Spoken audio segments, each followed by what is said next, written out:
to another classic guitar video. Tonight's show is brought to you by one of my great endorsements and sponsors,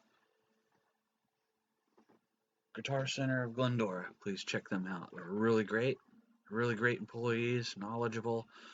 I can't say enough good things about them. Really great. Tonight's guitar is one I just recently picked up. It is a brand new NOS, new old stock, Fender Telecaster Modern Player Plus. It's quite a large Telecaster. It's thicker body, it's solid pine, unchambered, so it's very heavy.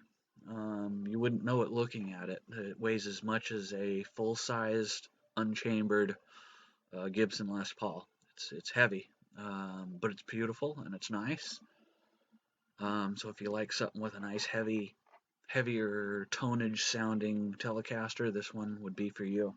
It's in sunburst, and it does have two small issues with it. It's missing one of the pickguard screws, and it needs a new 5-way selector switch. Now, the reason it needs a new 5-way selector switch is because previous owner, which was the original owner, took it out of its case and went to kind of swing the guitar out and around, and the tip of the 5-way selector switch caught the end of, I think he said, a table, and it bent it. And when he went to go bend it back, the switch still works, but you can no longer feel the 5 steps in the selector switch. So that's not good. But the switch still works. But I'm going to replace it anyway, and replace the missing screw. Reason why the screw is missing is he took the pickguard off thinking he could replace it himself. He realized he was no electrician or knew how to solder, so he put it back, and in doing so lost one of the screws. But that's okay. I have tons of original brand new Fender screws and a switch. I got a new switch for it right here. Should that one not work or be kind of the wrong configuration or whatever, I have others, so not to worry on that.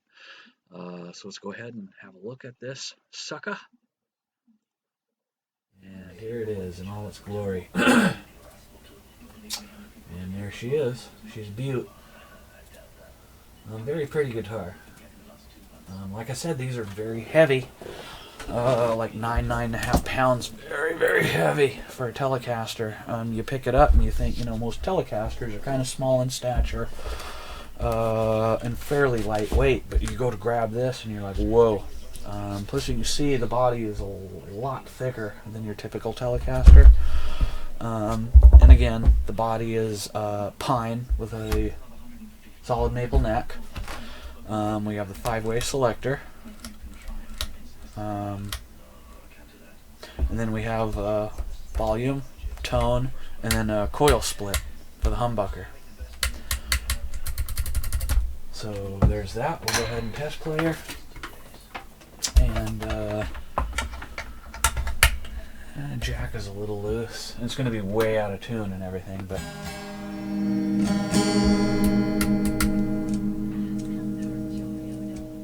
so you can hear the switch, and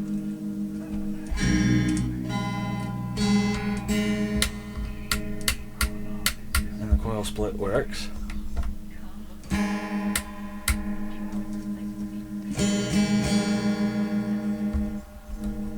So there you have it. Again, it's way out of tune and everything.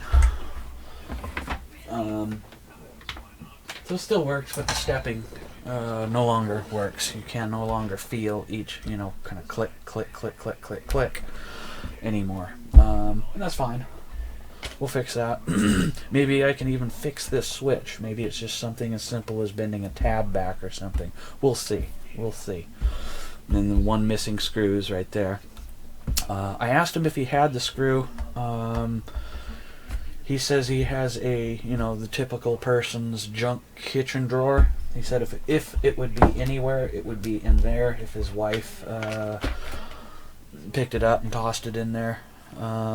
he'd look, and if he has it, he said he'd throw it in the mail to me. If he does, great. If he doesn't, that's fine too. I'm not too worried about that. I've got screws. Not a big deal on the screw issue. Not a big deal. So we'll detune. Not that it's in tune, but we'll detune.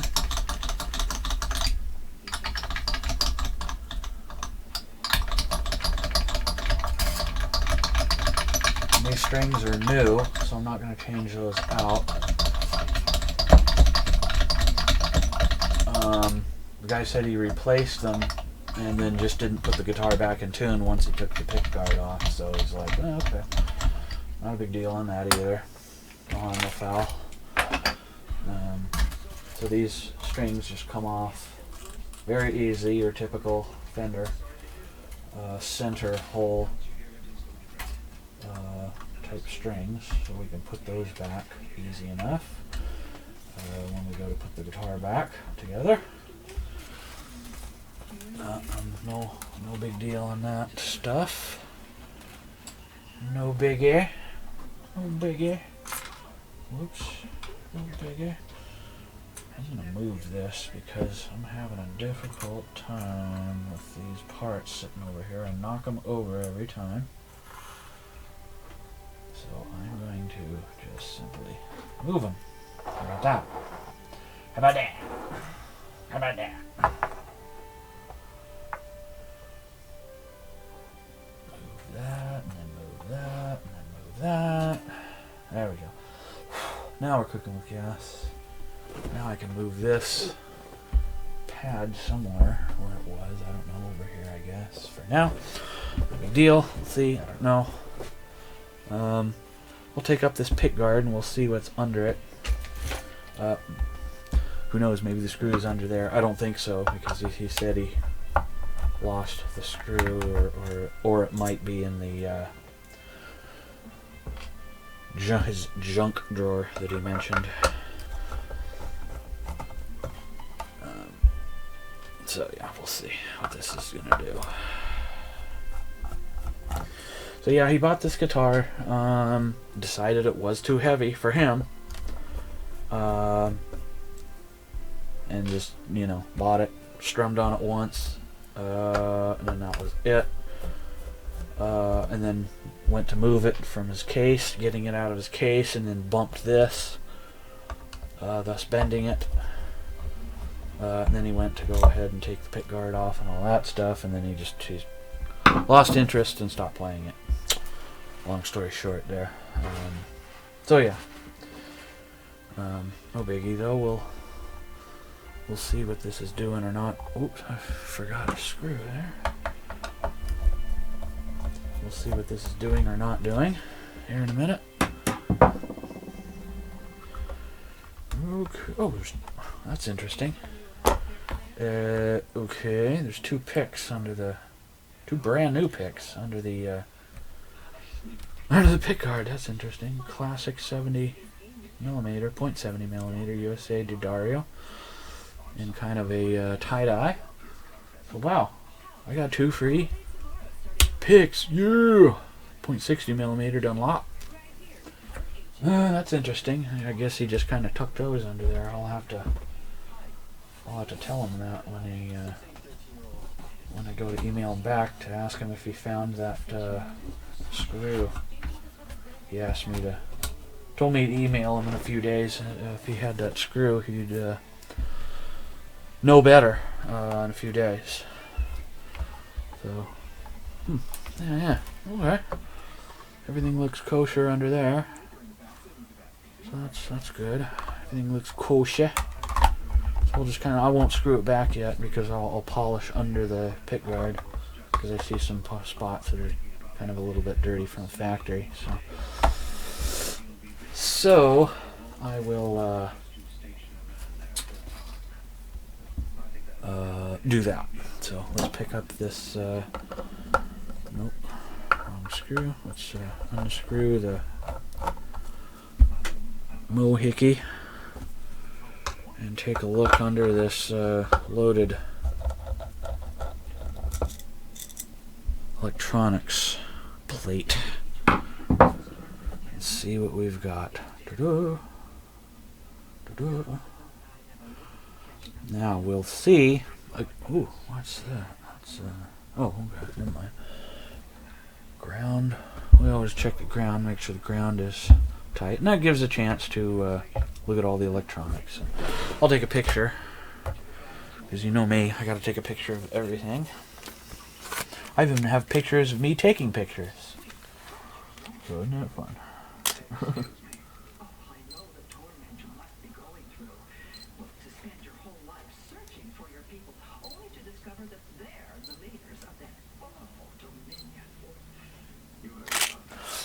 Oop, a little bit too much flash. I'll have to take an angled picture.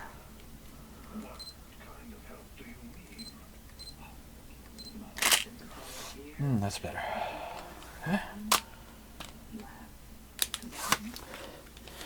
Okay. Well, I'm gonna go get my drink. I'm kind of thirsty. I forgot my drink in the other room. So I'll be right back.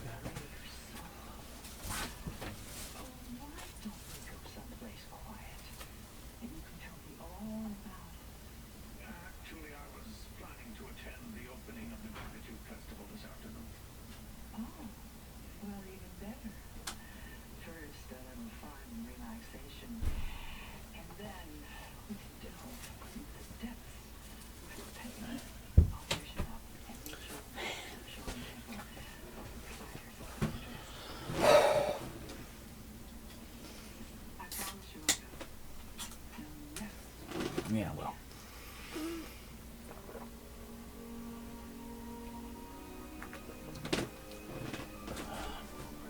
Okay. Get my drink. Which is more of that V8 juice berry blend I've been telling you guys about. I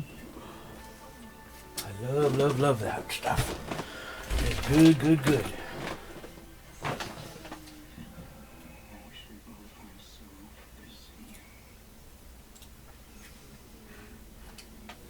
Okay. Alright, so, ouch. My knee. Okay, so this switch,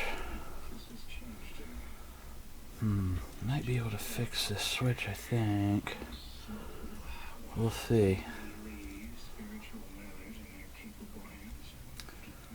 1, 2, 3, 4, 5. Yeah. Okay, I just need to figure out what I need to do here. I need to get some better light on it. So I'm gonna have to shed some light on the subject. Okay, I think I see what happened.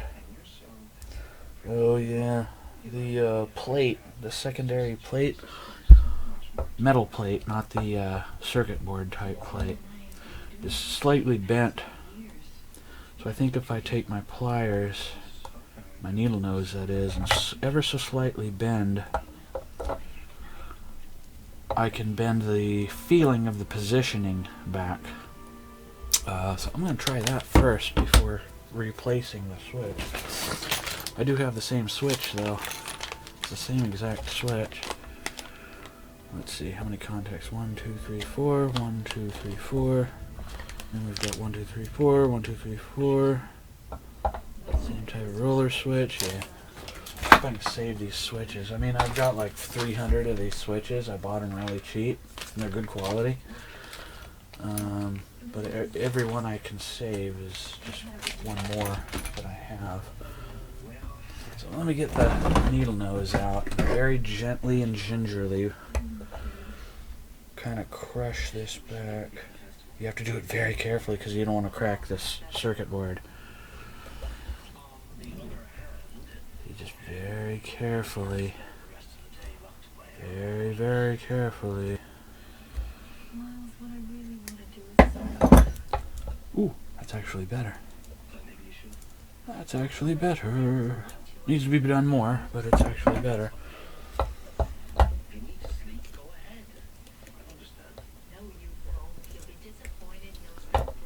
Ooh, it's even a little better now. Okay. You want to bend a little tiny bit at a time. Less is more. Less is more. Ooh, now you can hear it click. Hear it click. Now you can hear it click, hear and feel the positions. Now you can hear and feel the positions. 1, 2, 3, 4, 5. 1, 2, 3, 4, 5.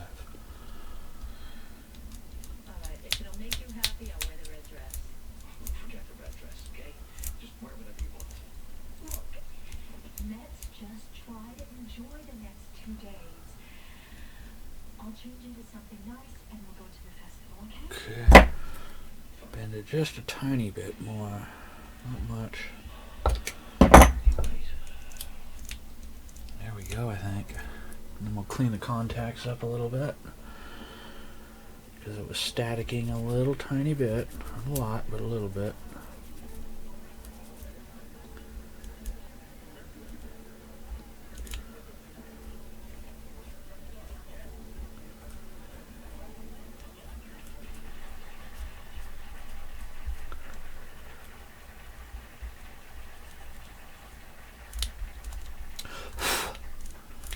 Yeah, I think that's going to work. I just saved myself a switch. I think I want to bend it just a tiny bit more. I mean, just a tiny, tiny, tiny.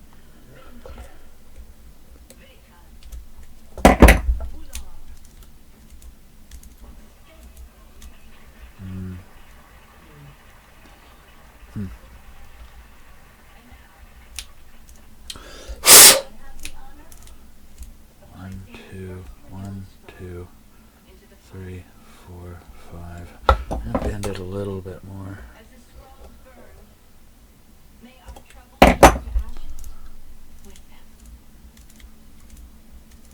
Okay.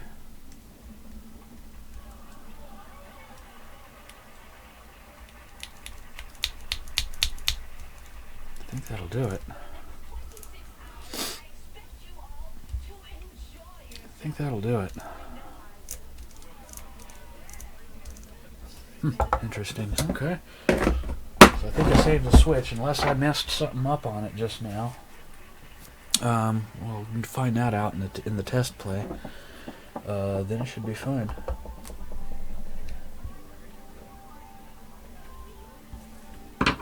Make sure the ground is good. Yeah. Okay. I think what I'm going to do is I'm going to put one screw back.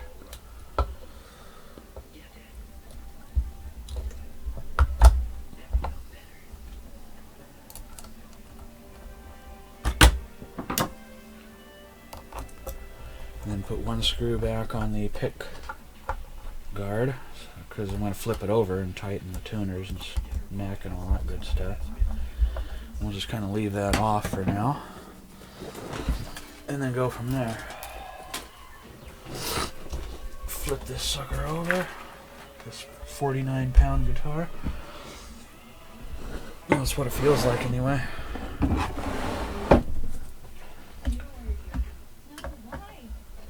I'll move the camera view for you so you can see what I'm doing.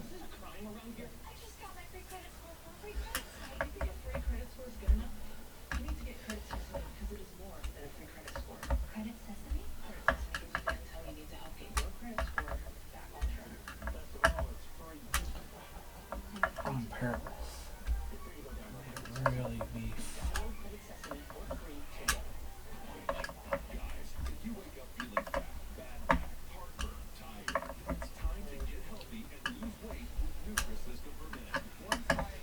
Okay. It is crafted in China. I wish it was Mexico or Korea even, but that's okay. Zero belt buckle rash on the back, no dents, no dings, no nothing. And we'll tighten the neck. All the ferrules feel like they're tight, So that's good. I don't have to pound any of them down in.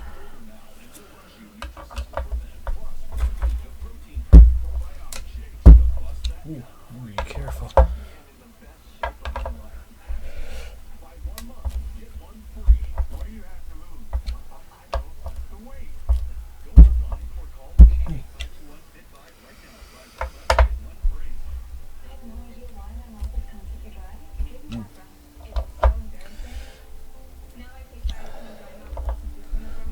Okay, neck is nice and tight, I'll tell you that right now.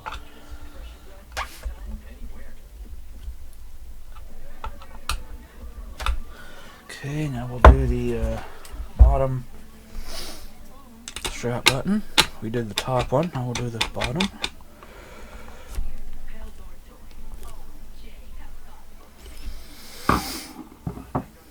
Okay, now we'll flip it back over.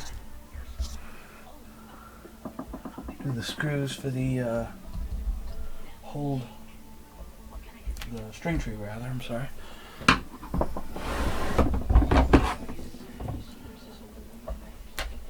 Whoops, I didn't want to do that. Or maybe I did, I don't know.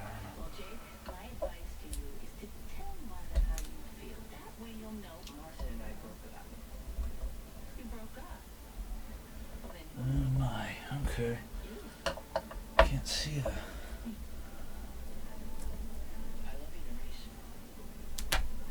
Oh.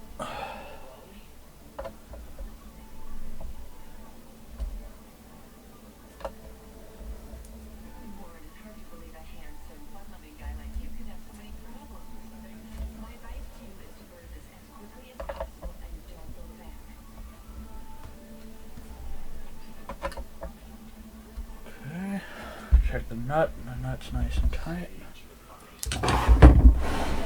Now check the truss rod.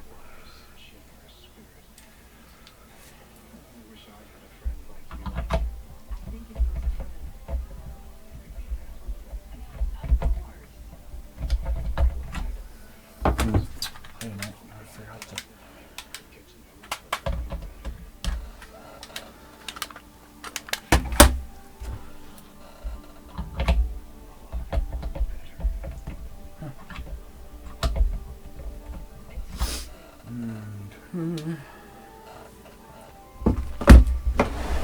Have to get out the regular.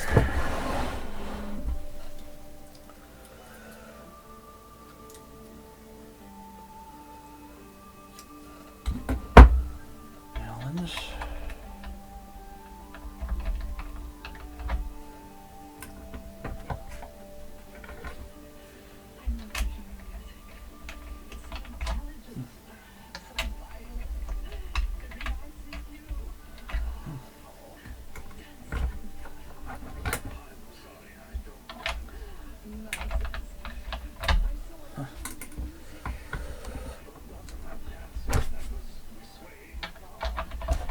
There we go.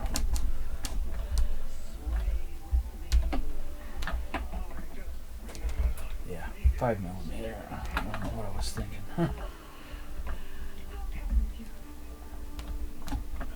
Very good.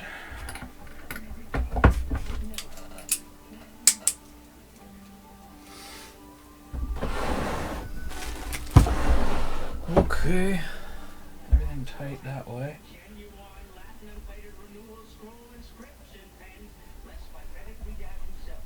The tuner's more or less straight.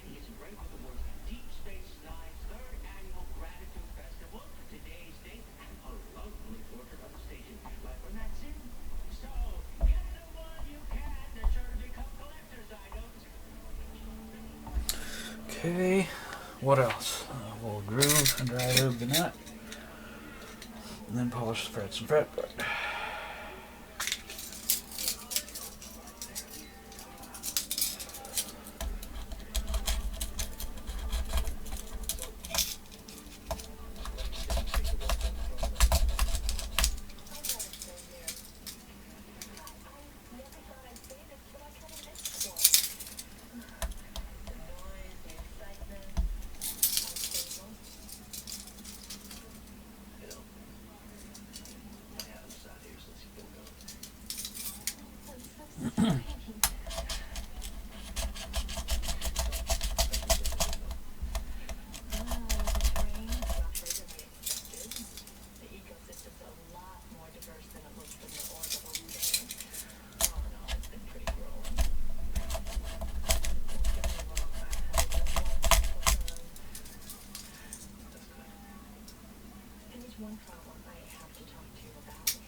Okay.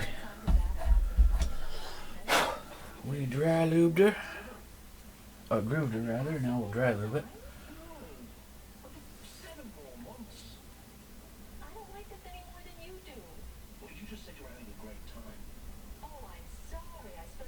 Okay. Now we will polish the frets and fretboard. Take my pre-picture.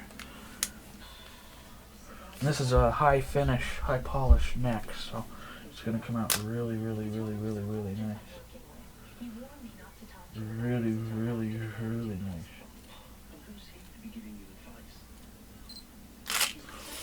Really, really nice. Take a drink of my drink.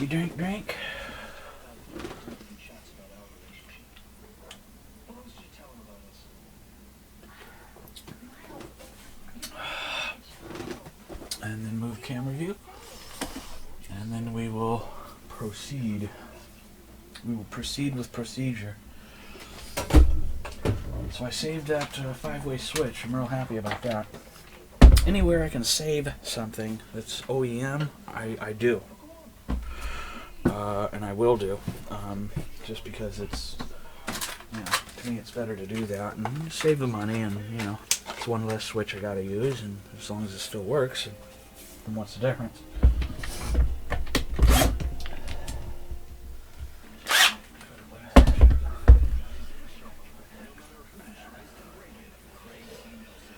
Ooh. Okay.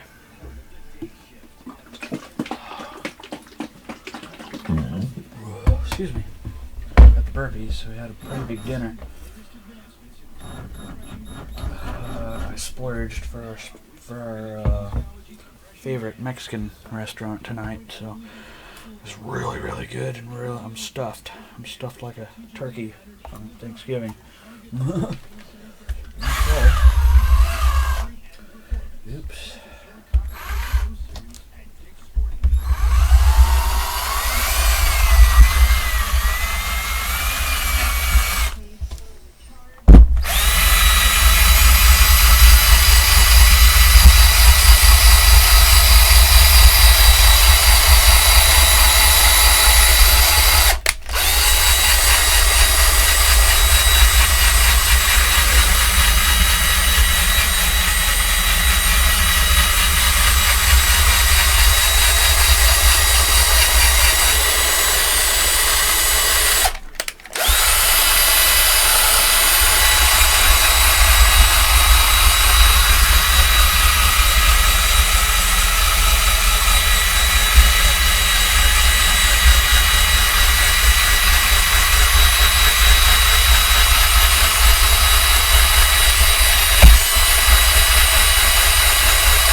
Take a during picture.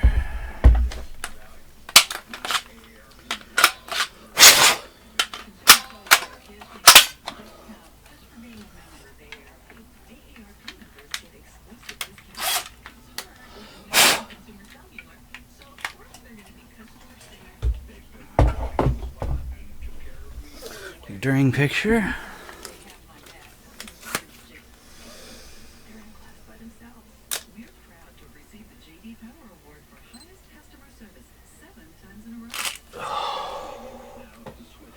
And then we will take an after picture here. It's a little bit humid and cold out, so my polish is going to take about a minute to dry, maybe 30-45 seconds, something like that.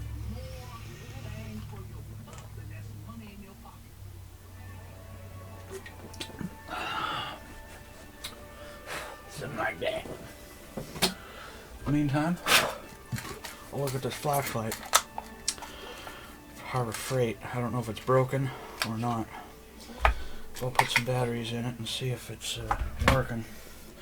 Because it kind of stopped working there for a while, if you guys remember. So I'll spread these springs out, and that'll grab onto the battery and hold it in place a little bit better.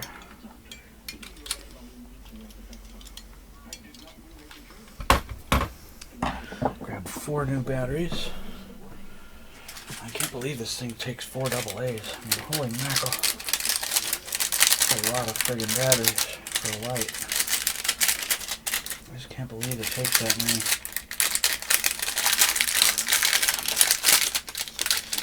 But it does, so what can you do? If the light's bad, I will just simply take the batteries out and put them in another light. I do have another light that's brand new in the bag over here. I'll just put them in that one.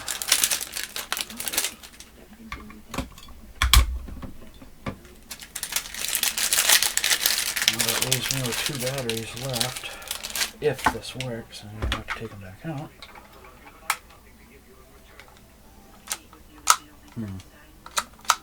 Okay, look at that. Oh, wait a minute. It flashed there for a second.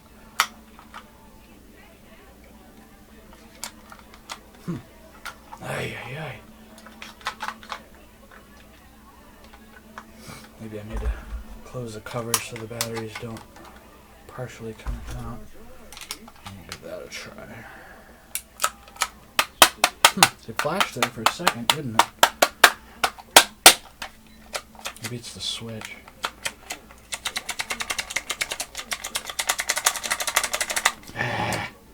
These cheap frigging lights. They're good lights. I have a bunch of these all over the house, and for some reason this one stopped working. It's like, okay. It's weird. We got it to flash there a second ago, didn't we? It can't be the batteries, because the batteries are brand freaking new. Okay, well, I guess this light's toast then, I guess, I don't know. Maybe I need to stretch these out a little bit more. They're little contacts. I'll give that a try, that's not going to hurt anything. And you just take a screwdriver and just kind of scuff up the other end. And that'll make a little better contact. You never know, maybe that'll do something to it. Nope. Okay, well. Shit howdy. It's weird. I got it to flash there for a second, remember? Okay. Well, when I have time, it's got 4 screws. I can take it apart and see what it's doing or not doing at some point in time when when I need a little something to do or whatever. It sucks. It's a shame. That's a shame. Okay, well, what can you do? I got this other light down here. Where is it? Oh, my hand. Shoot. Where is it? Down in here? I don't know. Where the hell is it? Oh, there it is. Yeah. This one. Give that a try. Brand new. Got that at a Harbor Freight haul I did over the summer. But I've never put batteries in it, but it's brand new. But in order to get to it, I gotta unscrew it, so put batteries in it.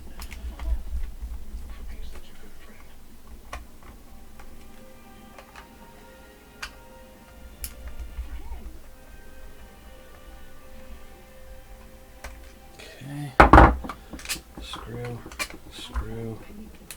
See what kind of batteries these takes.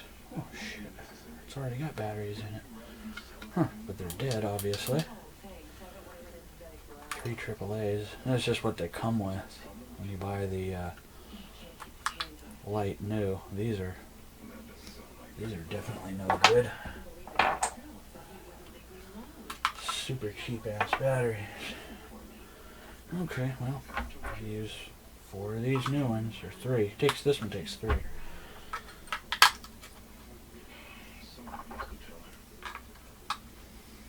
Then we'll get to my, yeah, there we go.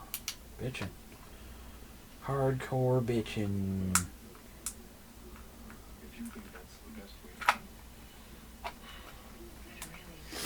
Okay, put the screws back.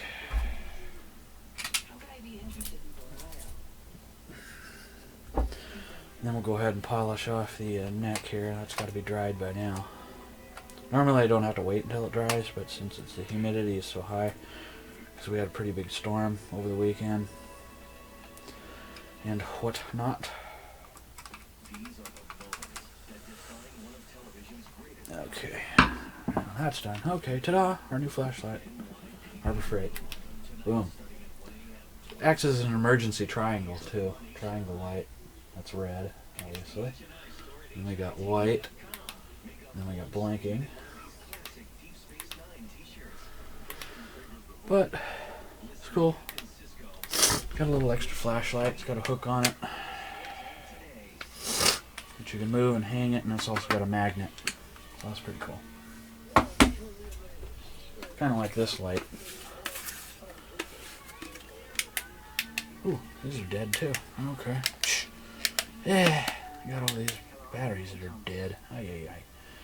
Okay, well, whatever. Ooh, 3 AAAs, and they're all gnarly looking. Do I have any AAAs? Nope. Yes, I do. Okay, well. Okay, I'll put this one away, and then I'll get some AAAs for that light, I guess. Always something, huh? So I need 3 AAAs for this one now. Okay.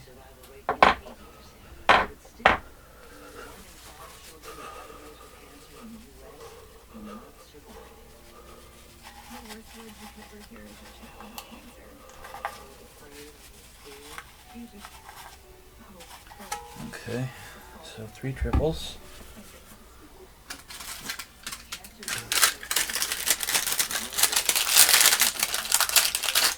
One.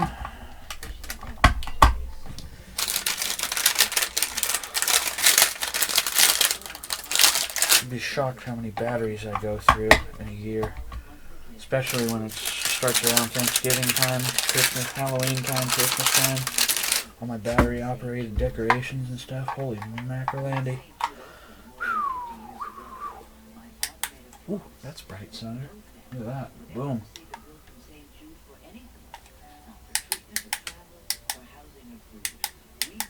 That was a bright SOB right there, I tell you.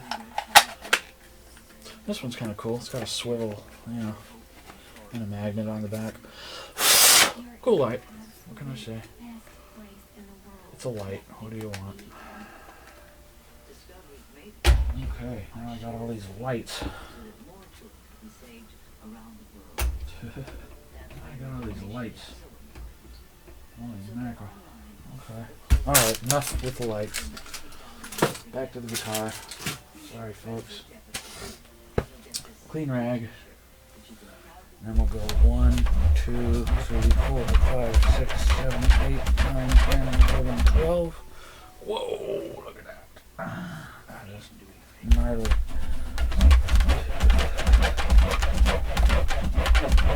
Whoa. That's just from sitting.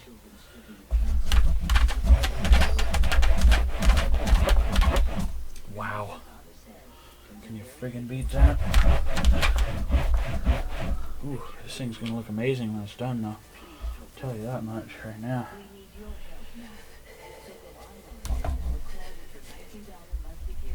This is gonna go really fast because it's got the type of fretboard that's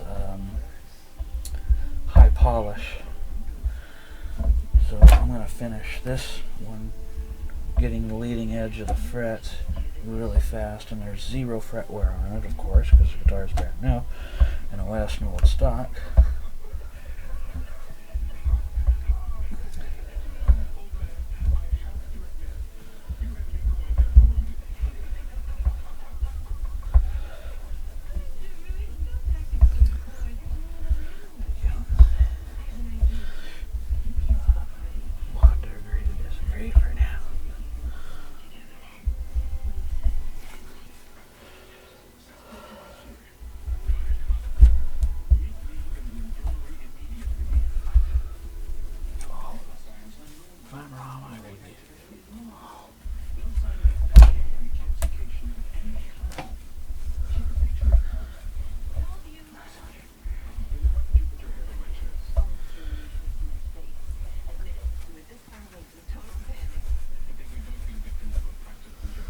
Wow, almost done. See how fast this goes? When you have these highly polished fretboards. And some people like these highly polished fretboards and some people don't. I like them. For one thing, they're easier to clean and maintain. So I like them that way. You can't go too wrong with one of these types of fretboards. You really can't.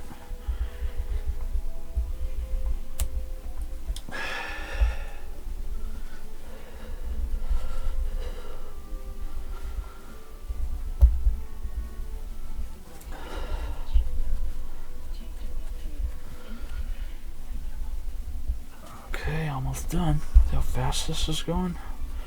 Pretty cool.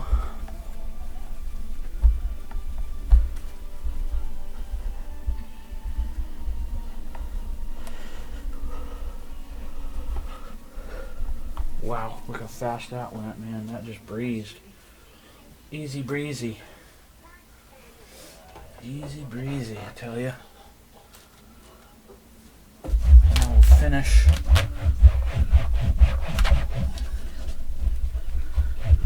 it, and then after pictures are going to be amazing, I'll tell you that right now. Oh my god, beautiful. Stark raving beautiful.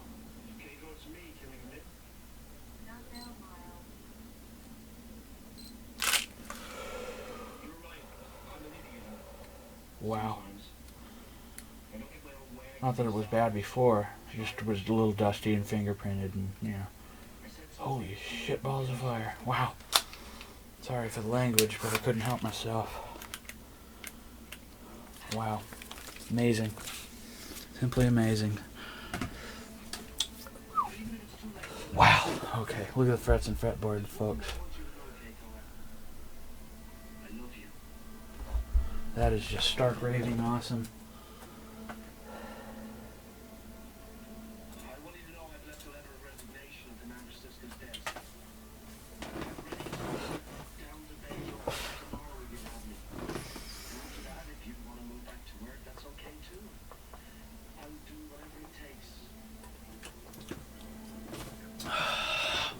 All right.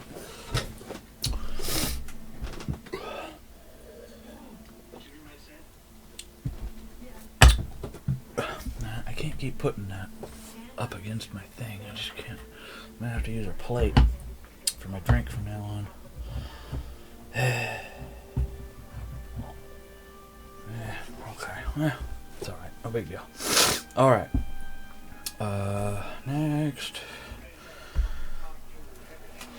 Next we're gonna polish the body, pickups, bridge, all that good stuff. I'll put this flashlight back.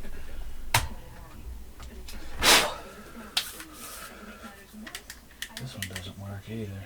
I got all these flashlights. None of them freaking work. Okay. Wow, the frets and fretboard. Holy mackerel, that's beautiful. Mind-blowing how beautiful it is. Okay, I'm going to stop admiring my own work and continue on. Don't forget to replace that one screw. And we'll go from there, you know. Yeah. You know what, I'm going to take a picture of that because I can.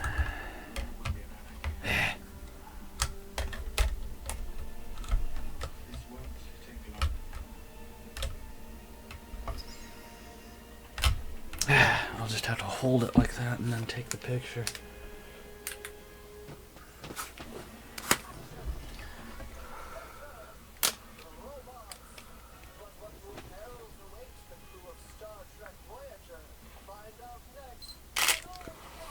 Okay, that's all I wanted to do. More pictures. You guys know me and my pictures. I gotta take a bunch of pictures of everything. Better to have the pictures and not need them, and need them and not have them. You know? Just kind of one of those things. Then I'll replace that screw, and then we'll start polishing it up and putting it back together.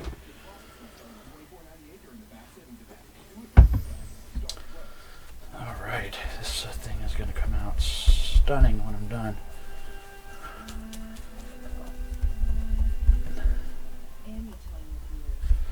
Stunning. Gonna stun the world with this guitar. Stun the world.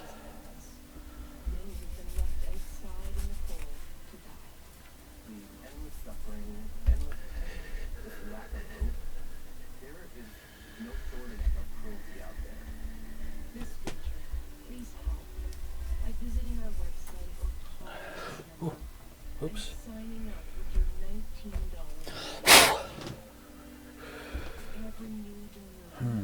I don't know why. I gotta look at something for a second. Oh, yeah, okay. Well, alright. I have to adjust that up, because the adjusters are below the,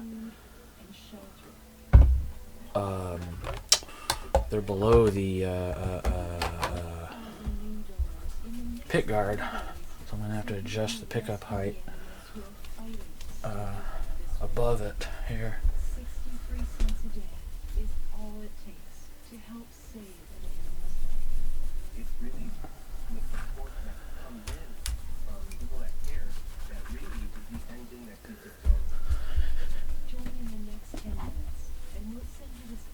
Oh, this is going to be beautiful. Again, this body is pine. That's why it's so heavy. And then we have the maple neck. All maple neck. And it's a lot thicker, so that's why this sucker is really, really heavy. But that's okay.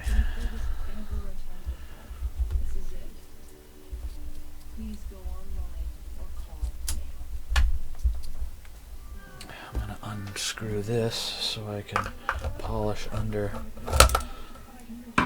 that. It's going to be a little difficult. I've done it this way before, but it'll be okay.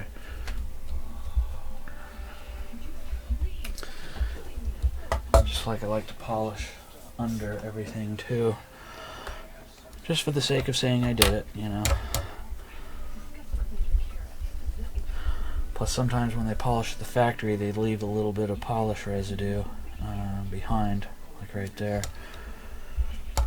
So I like to get that up while I'm here, you know.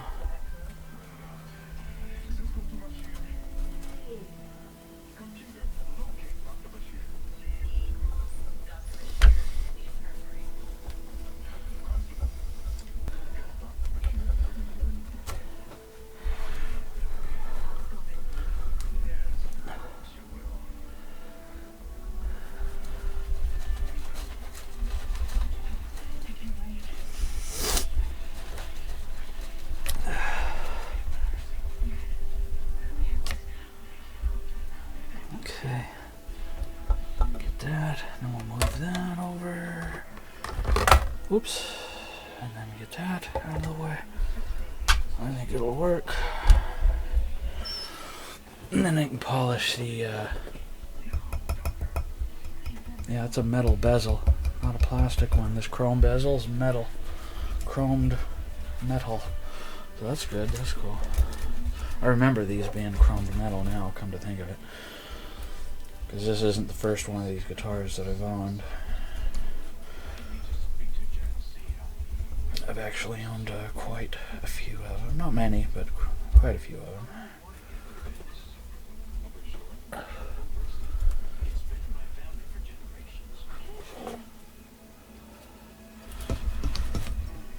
Oh, I'm going to adjust that pickup up because it's down awful low. Use the other screwdriver because it's the wrong one.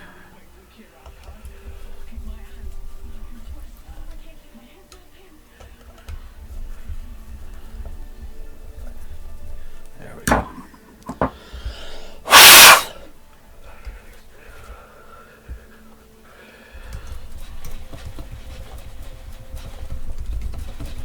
And we'll adjust the pickup height too.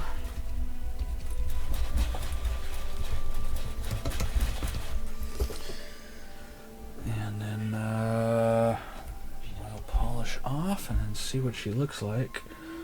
See if we need to go over any other spots twice, and then we'll do the bridge, of course.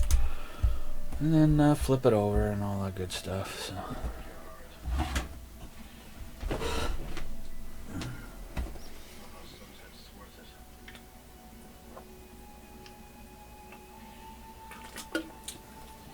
That was funny that there were two picks under the pick guard. I'll have to ask him about that. He might not even know. I don't know. He might not even know or remember. I don't know.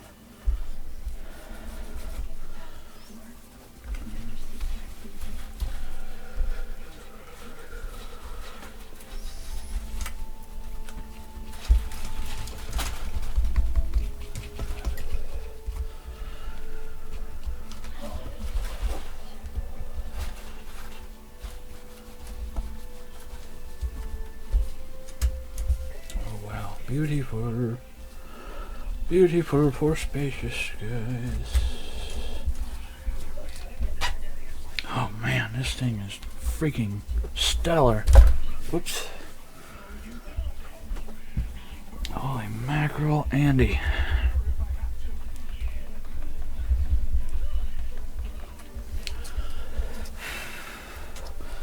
Absolutely stellar.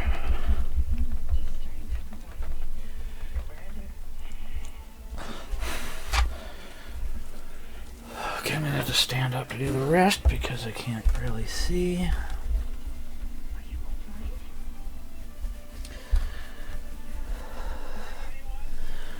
Move the strings over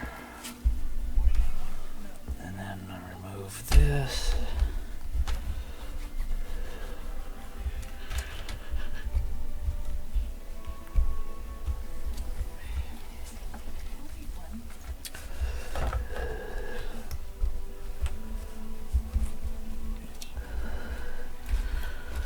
Okay. Oh, I forgot to take the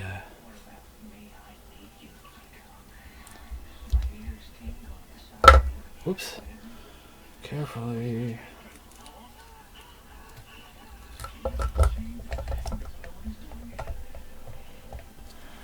Okay. Put the screws back for this.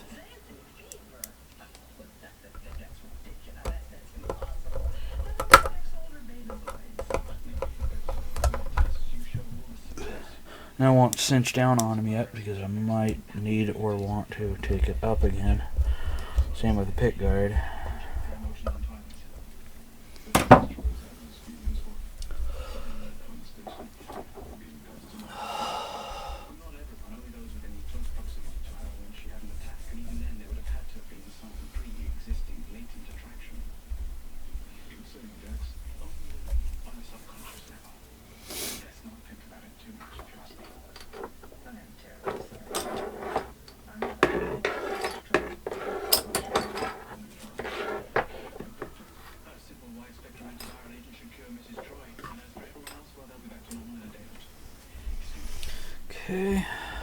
put the pick guard back here in a sec.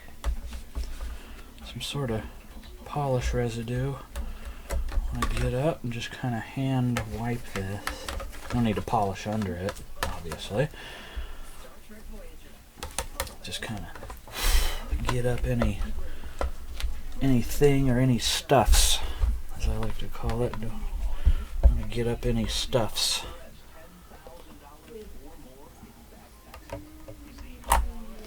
We got another pickup to polish. And then we'll put one screw in it. I still have to remember to replace the one missing screw with a brand new Fender domed chrome screw. And there's that.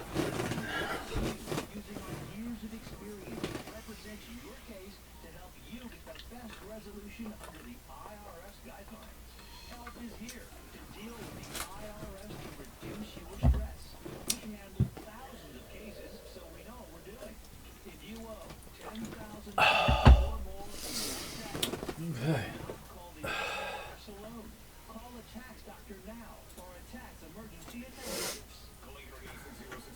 We are into this guitar for just under an hour, 58 minutes to be exact, so we're doing pretty good, making good time on it. Luckily I didn't have to replace that switch, so that being said, I'm pretty happy.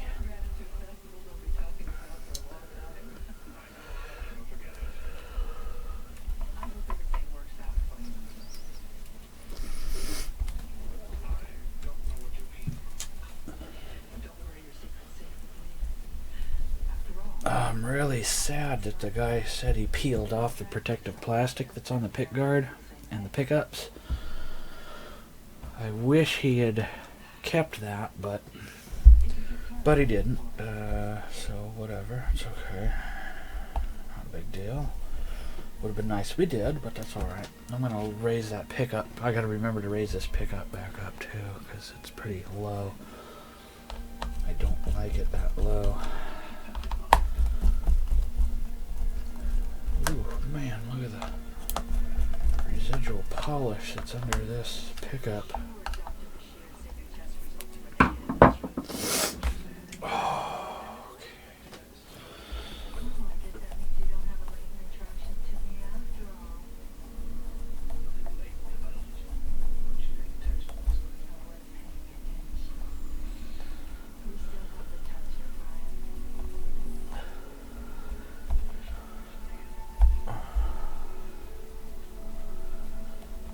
Okay, we're getting it.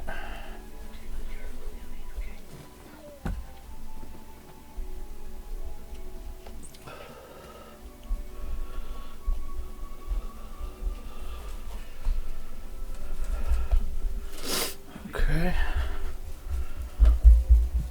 Looks like we don't have a whole lot to worry about on the pick guard here.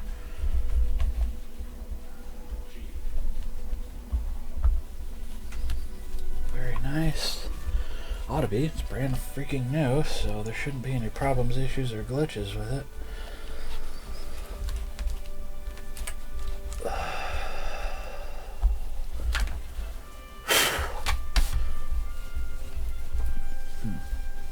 Yeah.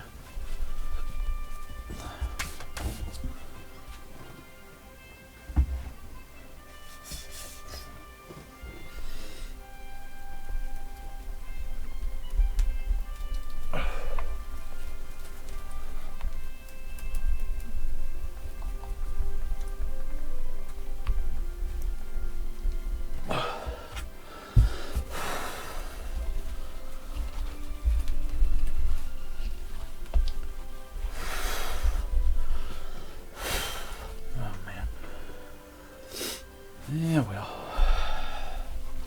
not too shabby. I'm pretty happy with it. I don't have a lot of complaints with it so far. Well, I should take that back. I don't have any complaints with it. I don't have any complaints with it at all.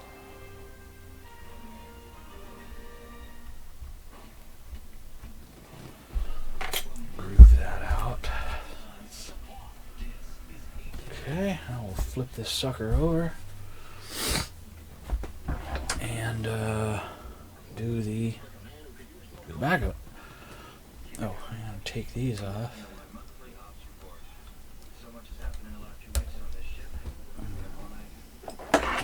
Make sure they're not set screwed.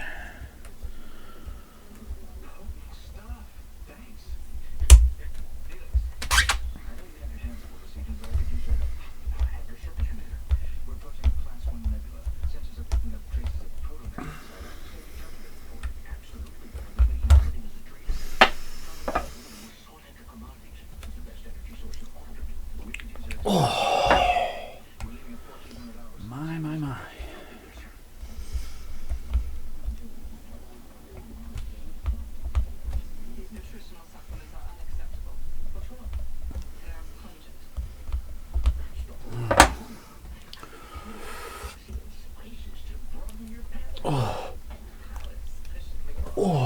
Ooh, boy, that one's tough.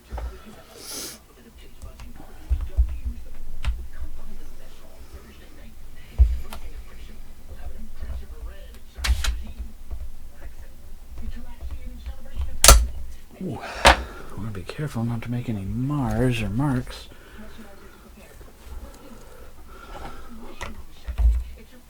In fact, I'll just put my rag there so it doesn't do anything to it.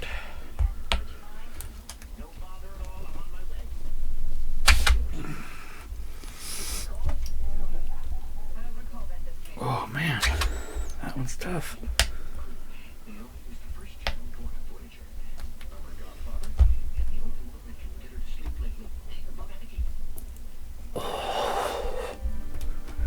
Oh my, that is on there good, I tell ya. Okay, well, shit balls. I mean, I like to tighten up on the jam nuts for the.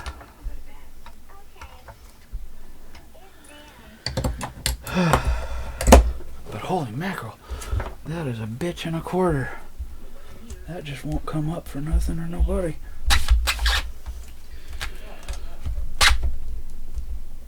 Holy shysters. Whew.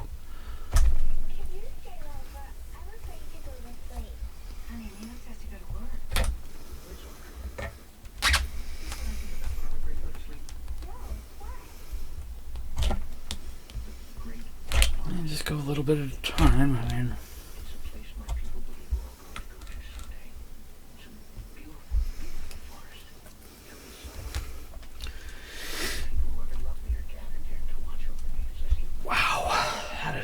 good. I don't know why.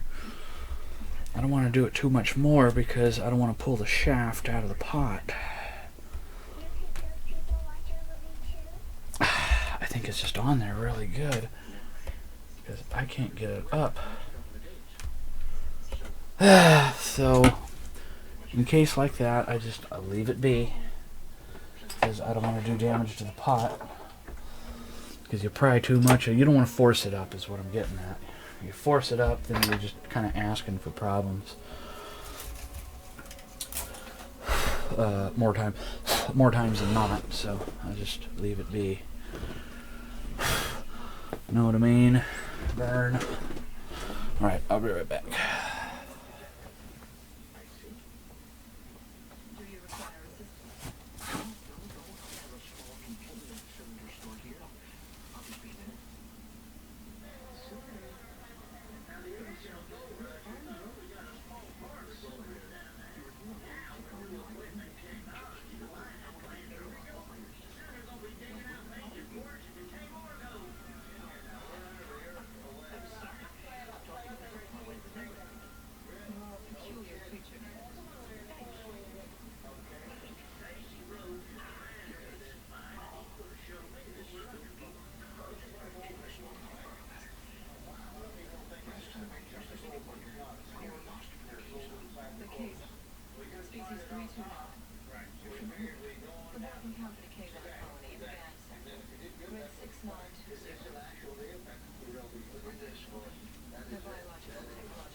Okay, now we're going to flip this sucker over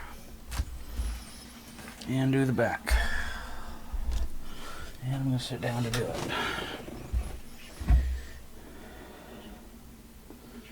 Alright. Yeah, I kind of regret I kind of regret pulling on that pot just now as much as I did, because then I always worry after the fact when I go to test play the guitar that it's done damage to it, to the pot. So in a case like that, it's just better to leave it alone. If you can't get it up, then you can't get it up. It's just simple as that. And this guitar is so perfect to begin with because it's NOS. You don't want to mess anything up. You just don't. You don't want to mess anything up.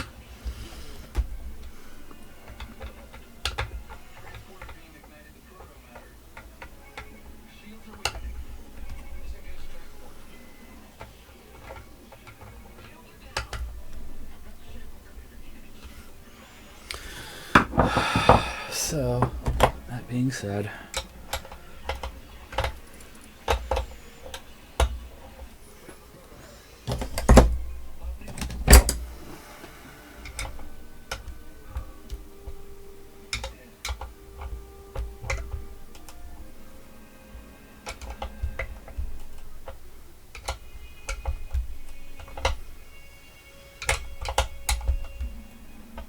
tighten the jack up, forgot to do that. Now it's done.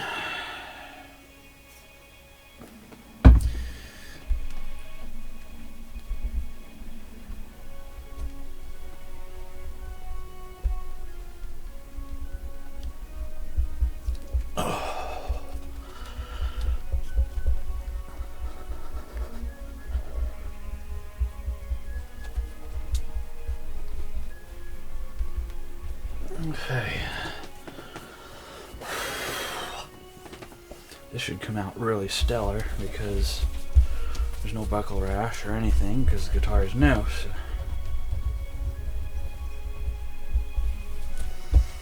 So it should come out pretty darn good. And boy does it ever. Holy mackerel, Andy.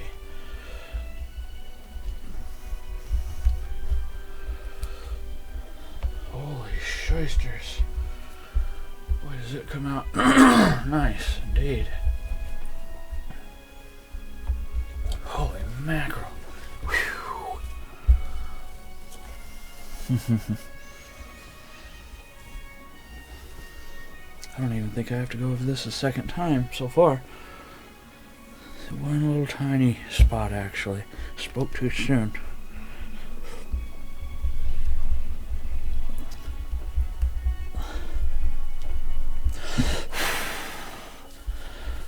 And got the spot.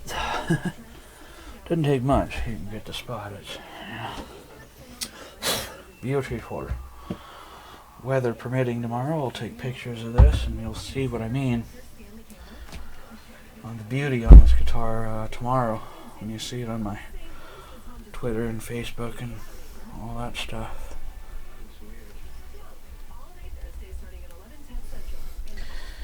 It is awesome.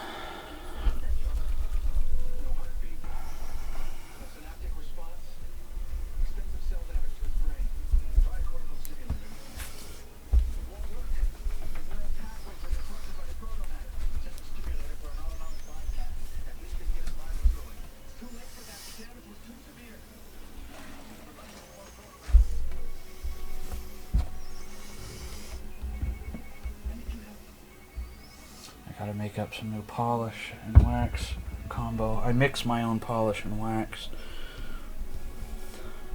It's my own special blend from many, many years ago when I used to have my auto detailing business. And it is my ever so humble opinion, it's one of the best on the market. Well, it's not on the market, but if it were, the quality is what I'm getting at.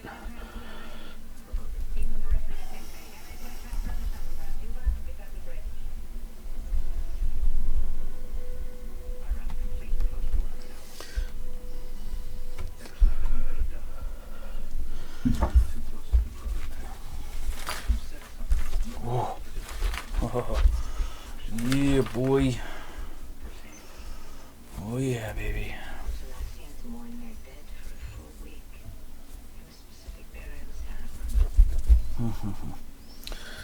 Awesome sauce. Awesome sauce. Now we will do the cutaways.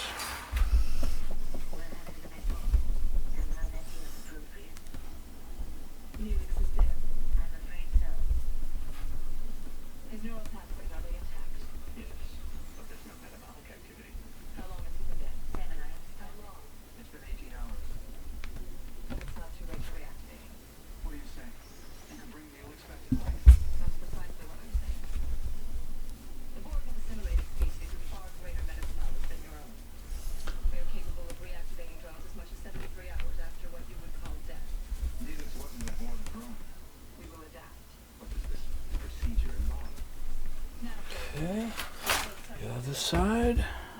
Man, this thing is beautiful. I love this thing, man. I got a good deal on it. I won't say how much I paid for it, but I let's just say I got a good deal on it. And I'm not going to make a killing on it, but I'm going to make a decent profit. I'm going to have this up for $400 by tomorrow or Wednesday at the latest. Wednesday at the latest.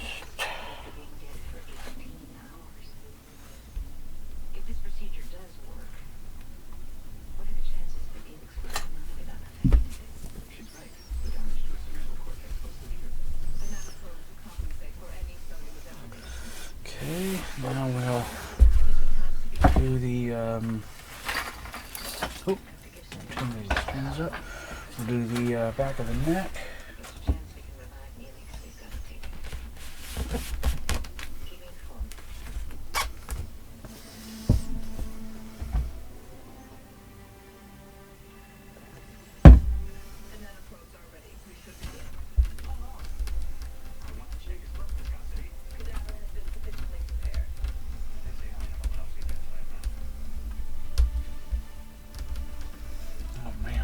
This thing is just awesome.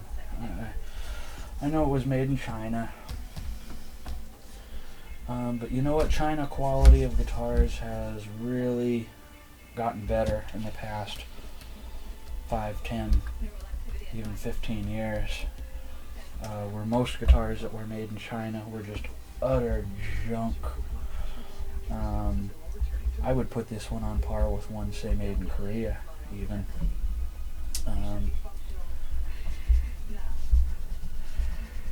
Or Indonesia, or any one of those. It's just a nice piece. If it doesn't readily sell, I might even just add it to my own personal collection, because with as much as I paid for it, it's not something I have to sell. I'll still put it up for sale. If it sells, great. If it doesn't, I'm not going to cry. I'm not going to cry over it if it doesn't sell. I'll put it that way. How about that? Not going to cry if it doesn't sell readily. Not going to cry at all.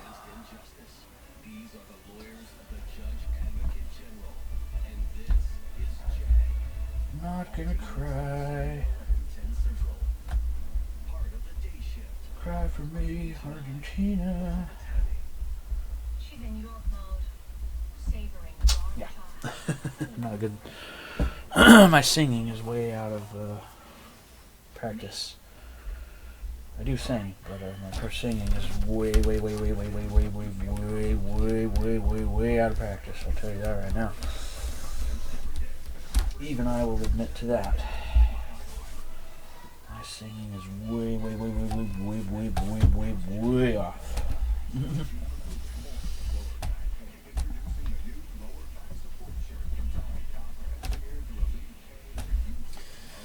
That's for show. Nice nickel or nickel clouded tuners, rather. I'll show you. Camera view there. My thumb was in the way for a second, but you can see now.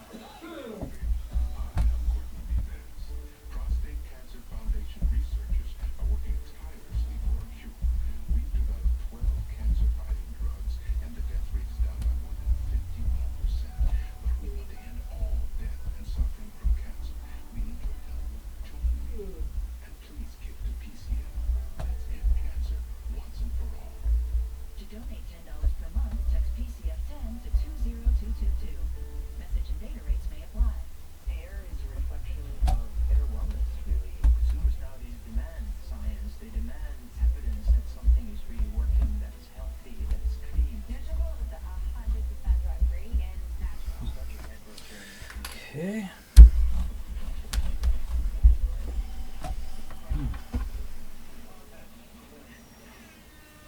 So far, so good on the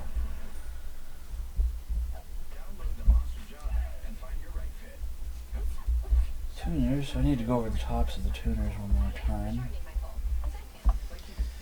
But, barring that, they're pretty good. They're pretty good, pretty good. Pretty good. I'm not complaining too much about the tuners.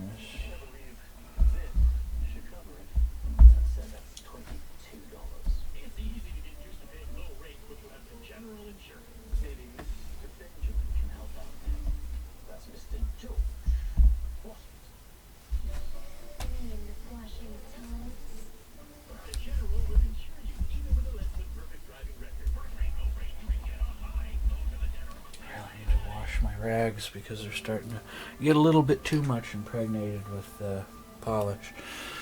You hear me refer to how impregnated my rags are with polish, so much so that a lot of times I don't even need to put polish on the rag. If I'm cleaning something that's satin finish or something, yeah, I need to throw all these in the wash like tomorrow.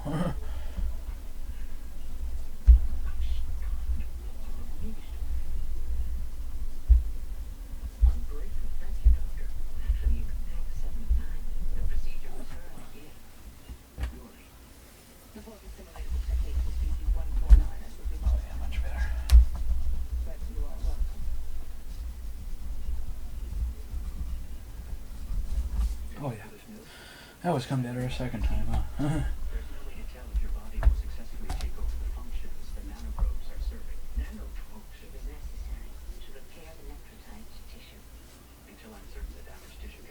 Gonna do the top of that tuner one more time.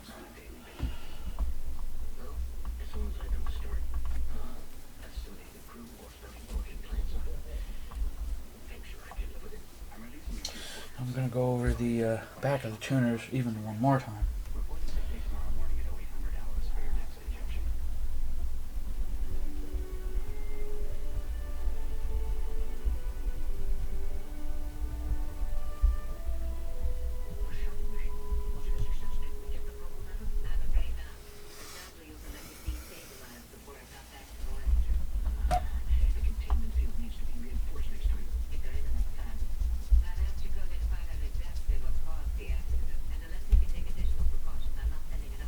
Ooh, yeah, much better. always comes up better a second time, third time, always, etc. Yeah.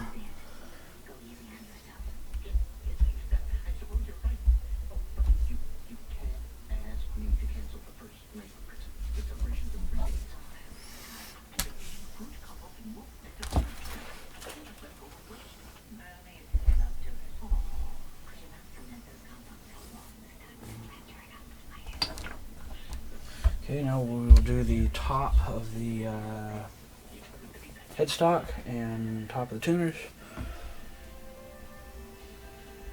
There's no jagged edges on the ends of the frets, so that's good.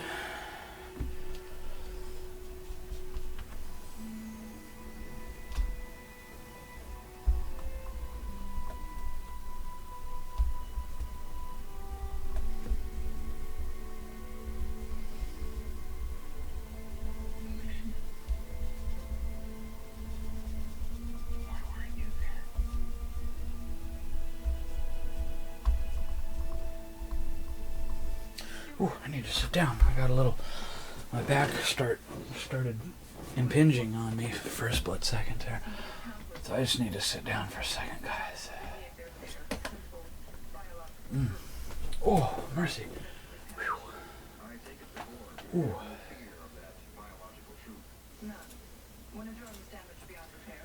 Oh, man. Beggars. Whew. All right.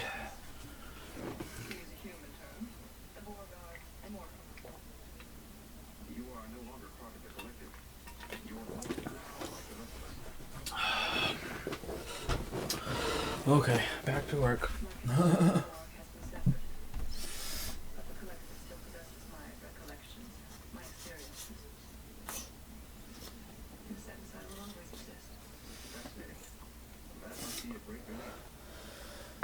Okay. Top of the headstock.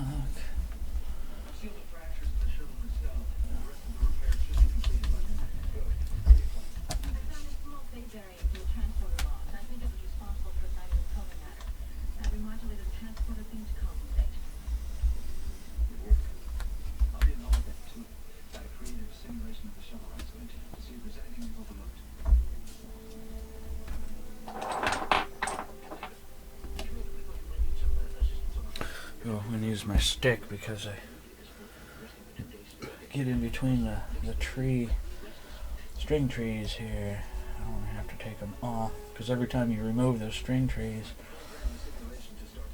you make the hole a little bit bigger and a little bit bigger and a little bit bigger every time. So you don't want to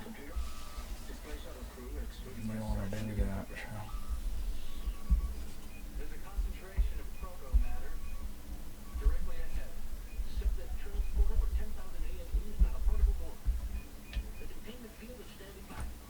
Okay, now I'll polish it off. Beautiful, of course. Why wouldn't it be? It's brand new.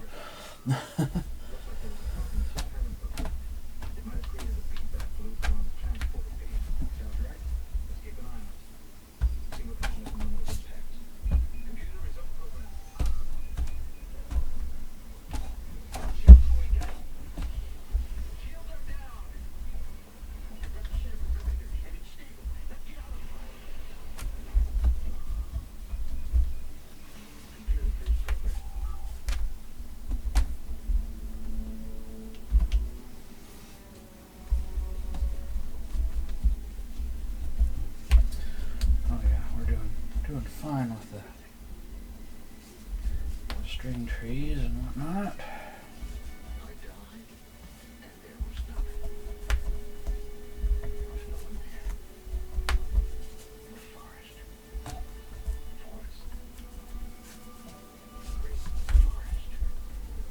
Oh man, this thing is awesome. I might keep it for my own collection. I probably won't, I'm just saying that, but I'm going to put a full pop retail on it. And if somebody, like I said, if somebody buys it, great. If not, I'm not going to lose any skin. If somebody doesn't buy it, it's too nice of a guitar.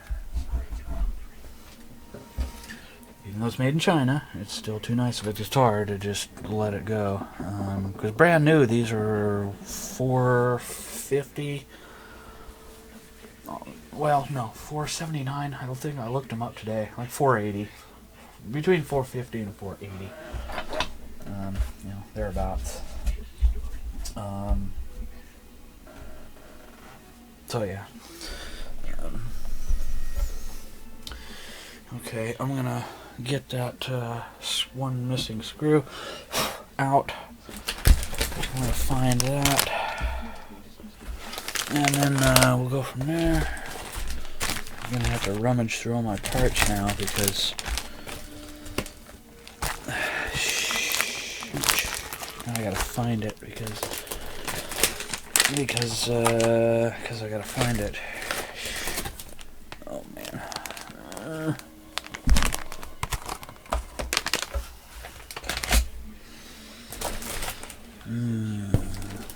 Oh boy. Need to get a bigger box to hold all these new parts that I got recently. Shoot, I know they're in here though.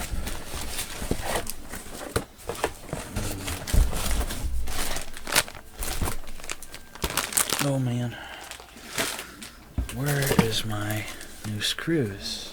I just moved everything and now shysters.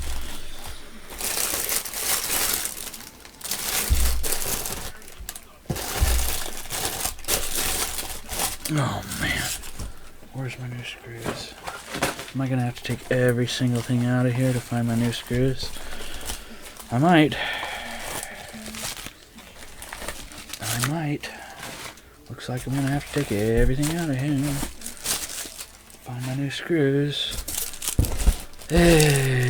Shoot. Oh man. I I know I did put them in here. I'm pretty sure I put them in there. If I didn't put them in there, I put them in the other box. But I'm pretty sure I put them in here. Because where else would I put them?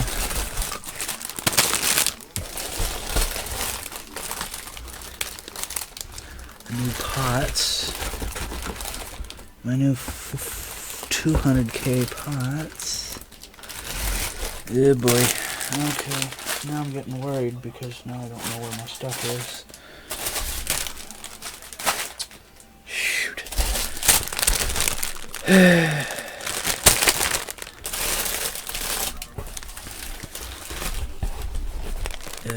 Okay. I don't see my new screws. Merciful. Maybe it's in that bottom box.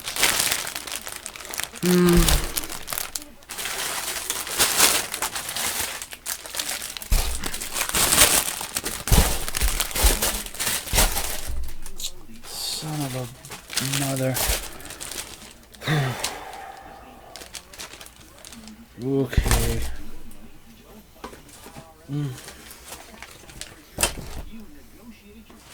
I'm gonna have to move all this stuff.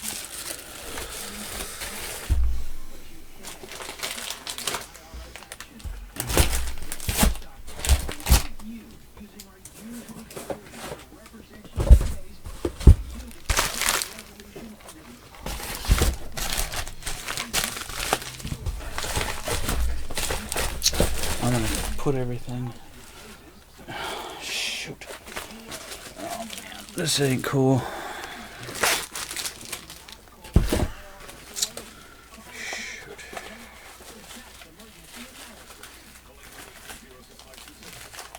Now I can't find my screws. Great. They can't be far, that's for sure, huh? Jeez, they can't be far.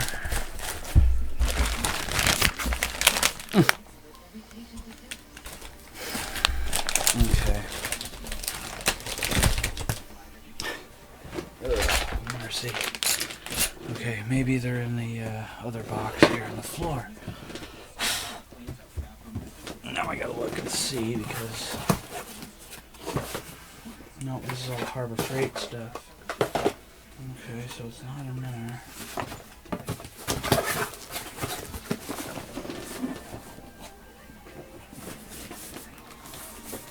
Son of a mother. Okay, maybe in here.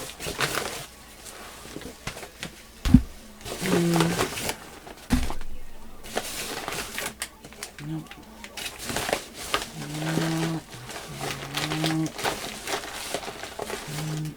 Oh my goodness. Okay. I don't know where my new screws are. Now I'm not happy. Shoot. I have to think a minute, guys and gals, because I don't know where my new screws are.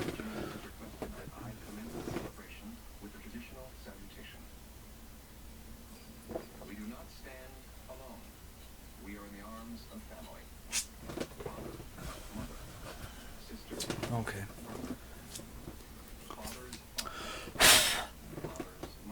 Oh, shit.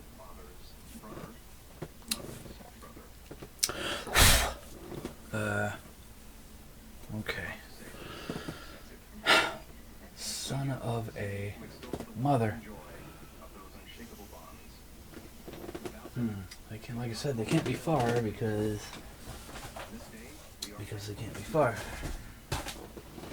Maybe I didn't look fully in this box here. Shoot. Maybe I've got one in here.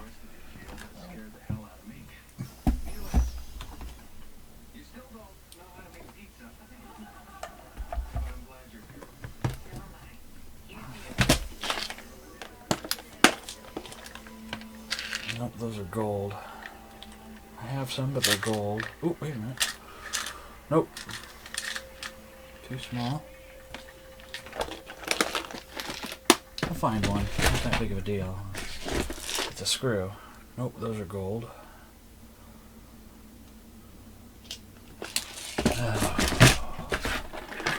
find one. I'll find one. Give me a chance. I'll find one. Nope, those are chromium.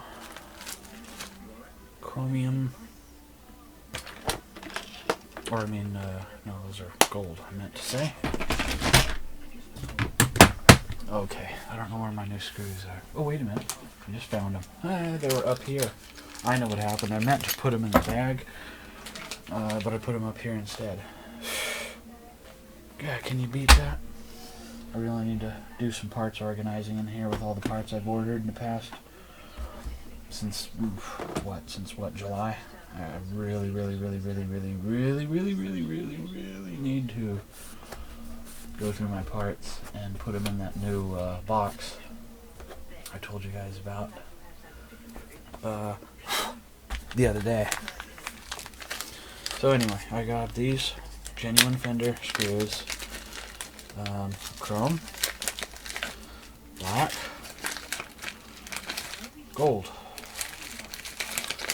So obviously not black or gold. Get out a new chrome one. One new chrome one. I'll put that down to the side and I'll compare it with the original OEM one. These are OEM, but sometimes factory doesn't get them quite right, and they kind of screw it up a little. Okay, so here's the new one, and here's a factory OEM. Virtually, categorically, irrefutably, 110% the same. Factory OEM, new one I just took out of the baggie. Okay, so now I got screws matched. Now I don't have to hiff and haw and moan and hurrying about that.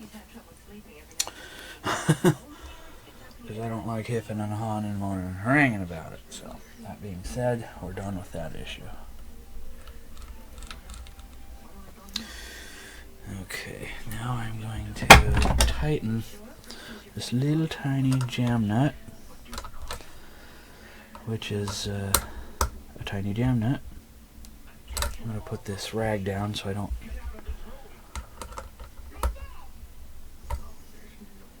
Okay, that's it. I just wanted to give it a little tightening. I forgot about that one. Okay, what else am I tightening? I'm going to put this switch away because I ended up not using it.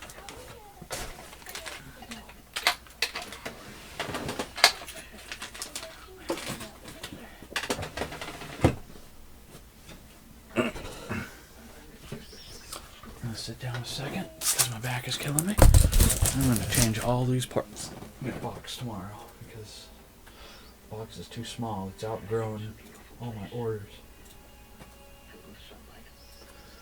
So that being said, okay. Next, what am I doing next?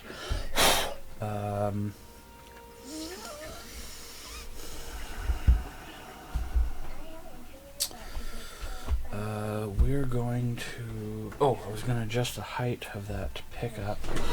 To do that, I need to kind of... Oops. I need to take the screw off. And then we'll adjust it. And we'll button it up, tighten it down. And then we'll act accordingly on the... putting the setup back on it and whatnot.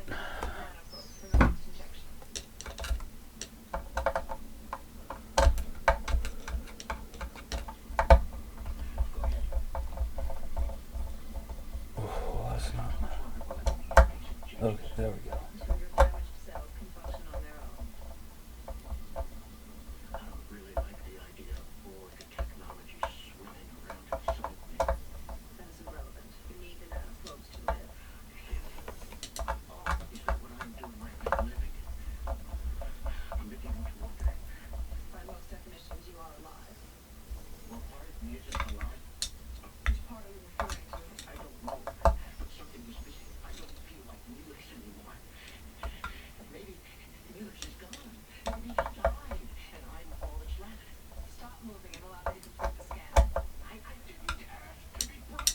A little tiny bit more.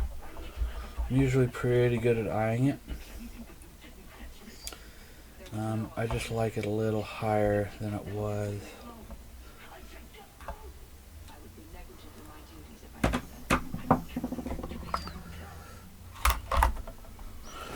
And then we'll eye it. Oh yeah, much better.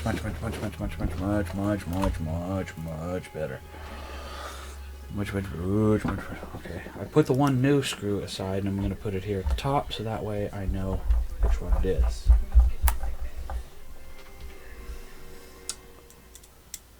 Then we'll button it up.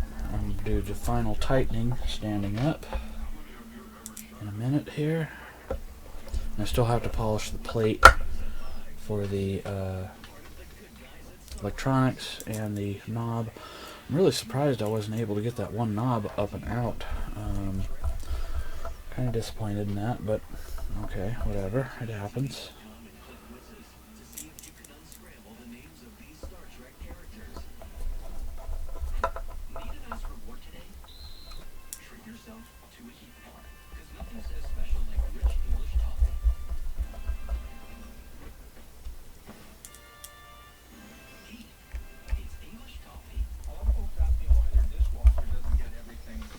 One more screw.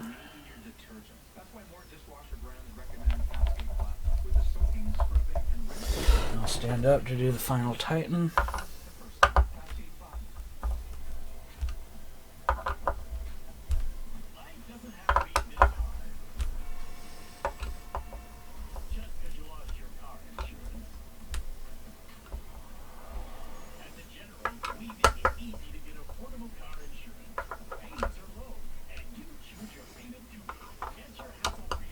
Again, this is a brand new NOS, new old stock. Fender Telecaster.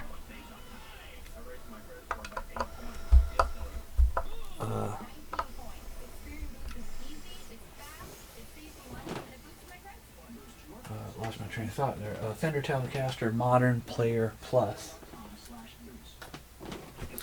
In pine body. Maple neck with a rosewood insert in the back, and it is very thick and very heavy Telecaster, but they have a really good, nice sound. Okay, now we'll go ahead and tighten up the screws.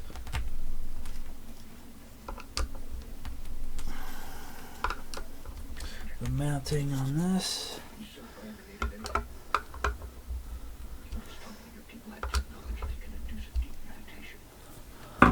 Okay. Whew, I'm getting tired. But I'm going to finish this. It's not like I'm not going to finish it. I'm just really tired. We've still got to do the polishing of the bridge. So there is that.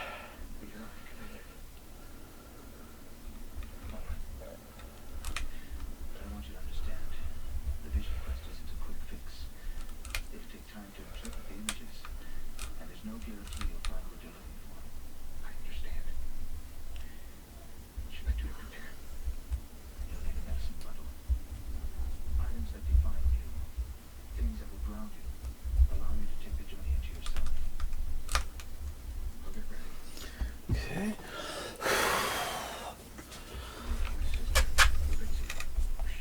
Oh, mercy, that was beautiful. Whoops!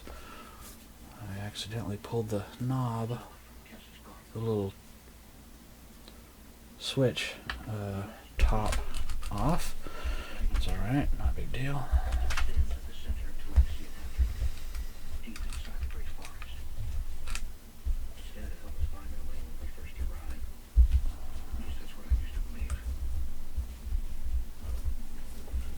Oh man, this thing is awesome.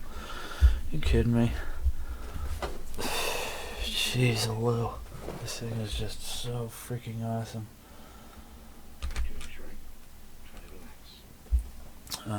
Yeah. I'm definitely going to put a high retail on it, and if it sells great. If it doesn't, that's fine too. I'm not going to cry if it doesn't sell.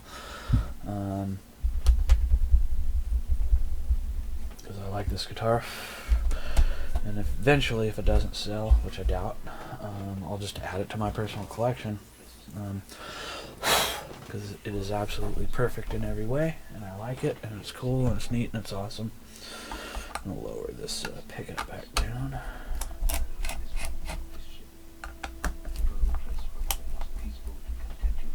Put it back to kind of a factory height setting. And then we'll go from there.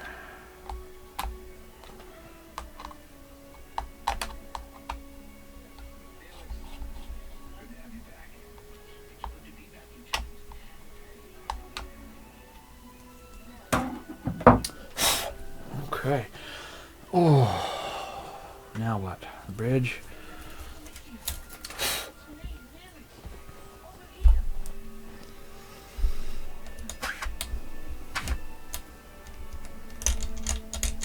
I think to polish the bridge, I'm going to have to undo the saddles so I can polish underneath it and tighten the 3 mounting screws. So that being said, I'm going to do that, and we'll tighten the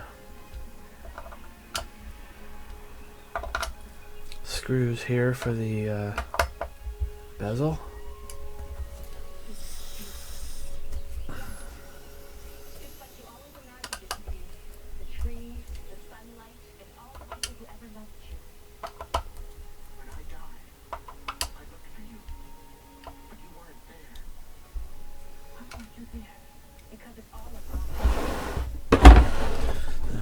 Do the pickup pull height. I did forget to do that. I forgot to do a couple things on this guitar. I don't know why.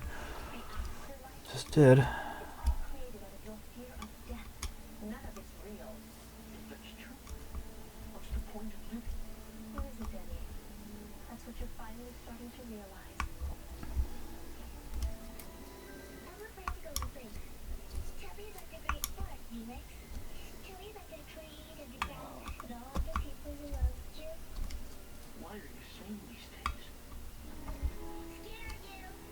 Okay. Oh, yeah. Okay. We're gonna have to intonate it and set it up anyway, so it's not that big of a deal to...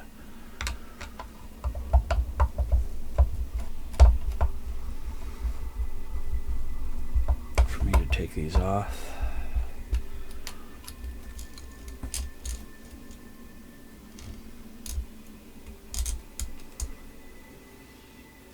Just keep them in order. And so you can just kind of slide them away over the strings. Use both hands. I'm going to put the rag under it because I don't want to drop the screwdriver tip over it and damage it.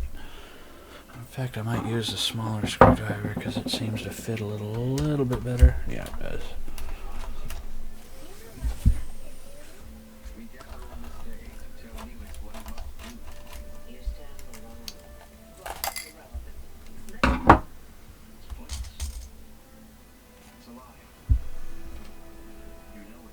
And then just do the next one.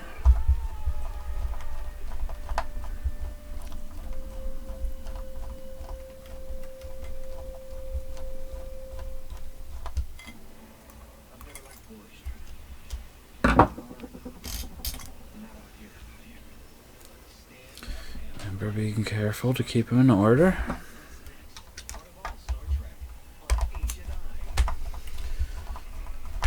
I know a lot of technicians that wouldn't even attempt this because they have extreme issues with trying to get back tune and intonation and string height and action height for these Fender Strat and Telecaster type bridges. They just won't do it. I know guitar luthiers and technicians that have been doing work for 5, 10, 15, 20 years and they won't do what I'm doing. It's just too much of a hassle. They can't do it. They don't want to do it. There's too much margin for error. All that stuff. And it's just like, you know what? It's not that big of a deal. You've done it as many times as I have. It's like second nature.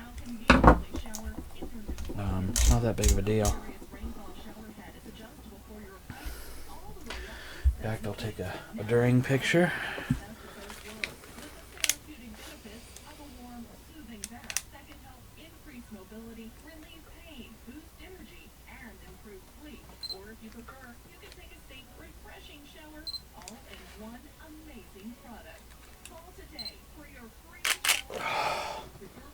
Ooh, that's horrible. It's all out of focus.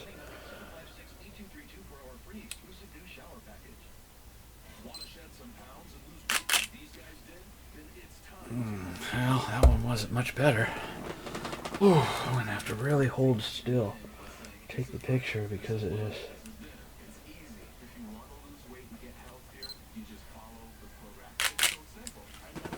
There we go. Oh, no wonder. I didn't have macro on. Gotta have macro function on.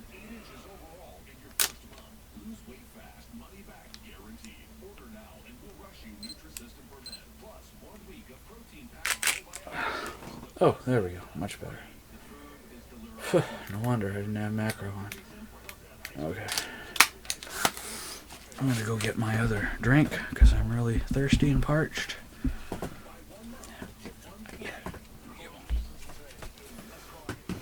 I want the money, which isn't much, but it's still. Alright, hold on, I'll be right back. Still money.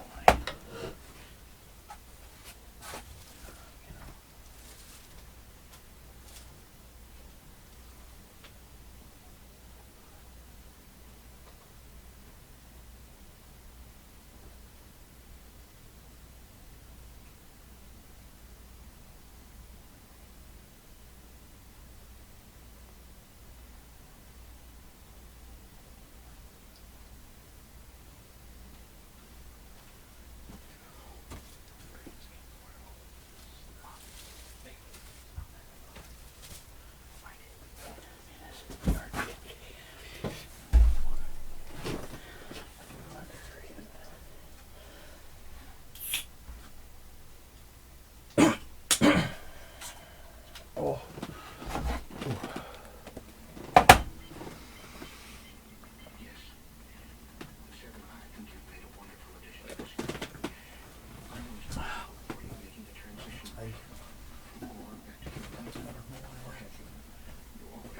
Hey, I so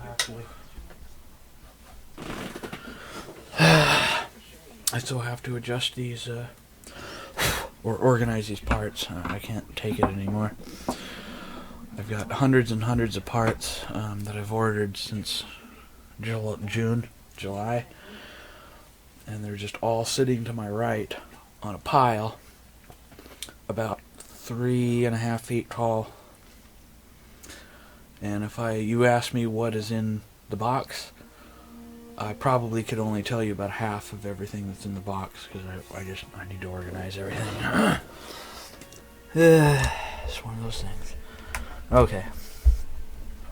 Enough of that jibba jabba. Let's get back to our work at hand.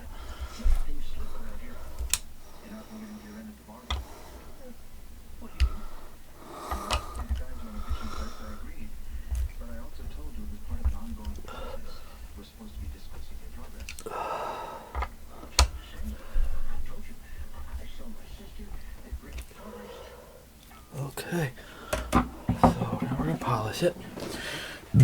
Don't really need to polish too much on the saddles because they're kind of a semi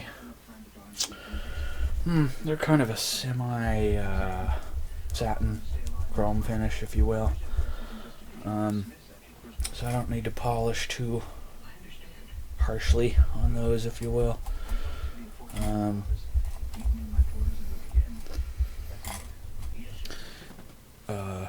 Just don't. This is kind of one of those things. It's put a little bit of polish on my rag here. There we go. So yeah, it's just not too I'll polish a few of the surfaces.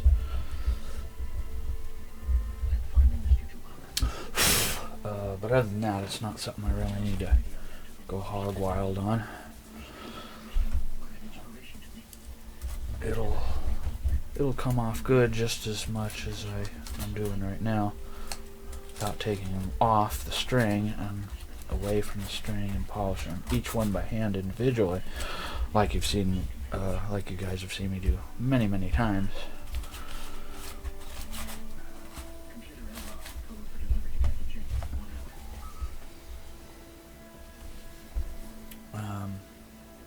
So yeah, so as long as I keep them on the string and I just kind of bring it to me like this, and just kind of, you know, I can get away with polishing it like that, and just kind of get kind of the main surfaces, and then rub it off, and then you can see it comes out pretty darn good. I don't need to do any extracurricular polishing. Oops, where'd it go? And you can just kind of do that. And then just kind of put this, take the spring off the screw, put the screw back in, put the screw back in,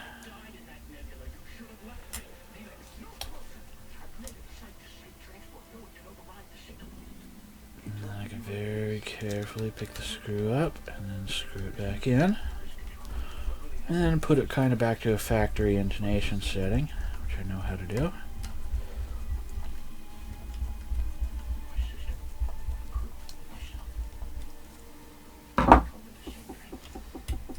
And that's just kind of it, you know? And then we do the next one. Not a big deal.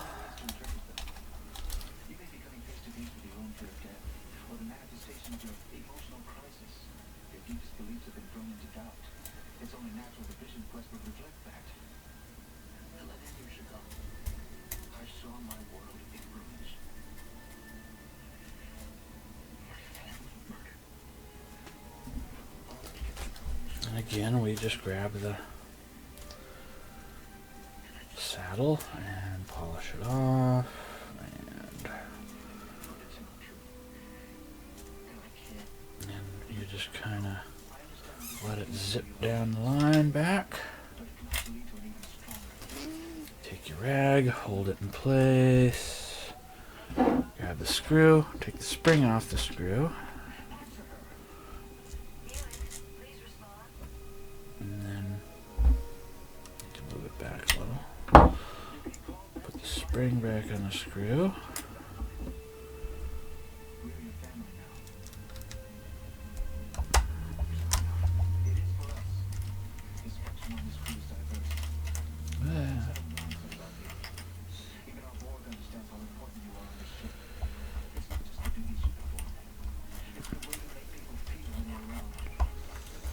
Oh, come on.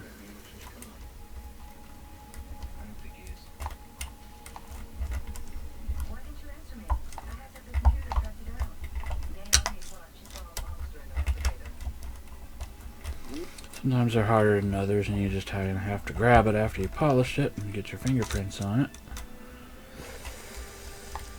And then other times you have to pick it up and kind of guide it into the hole.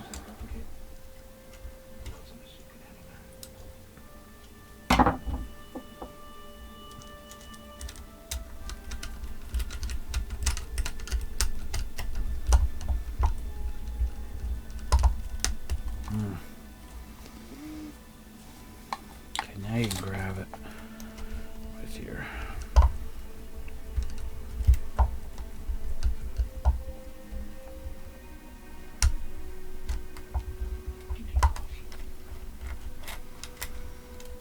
okay, if that doesn't work, sometimes you'll have issues with one. You grab your needle nose and you can just grab it that way and put it on that way.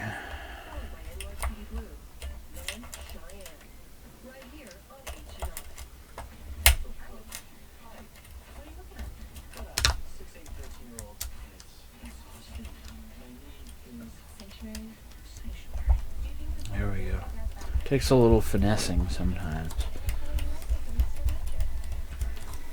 But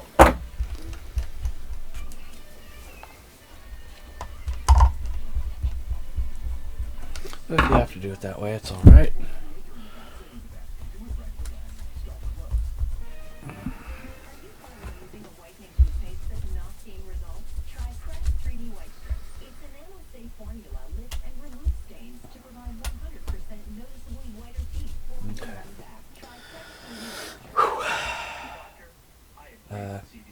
Alright, okay. Now we'll do the next one.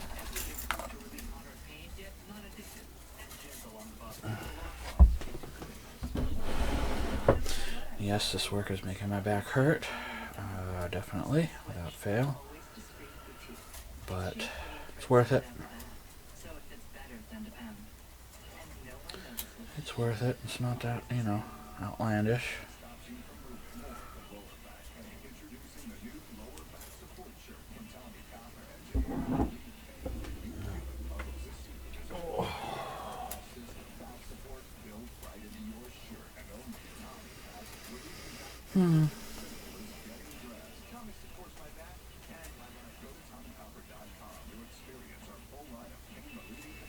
Okay, and then you just go on down the line, let it zip on down.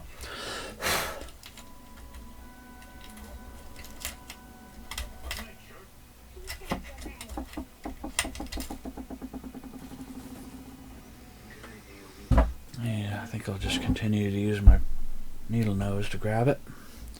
Grab the screw, take the spring off the screw. These types of screws aren't coned like Stratocaster screws are, so not that big of a deal if you get them on backwards because they're virtually the same.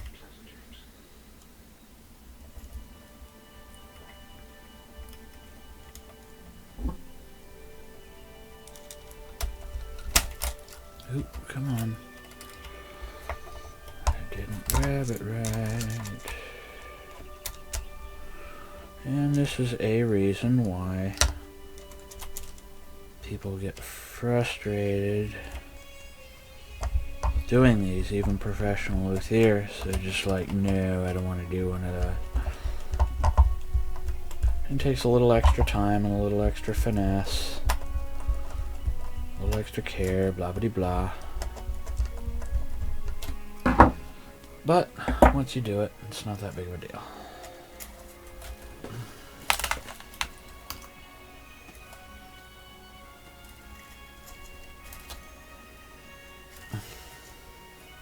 Okay, I need to untangle the strings. The strings are getting tangled up, and that's not good.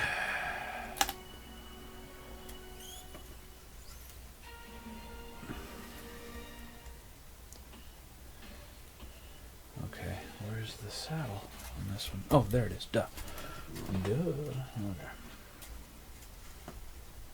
Oh, man. Okay, strings have gotten all tangled up. But I'm very good at untangling them, so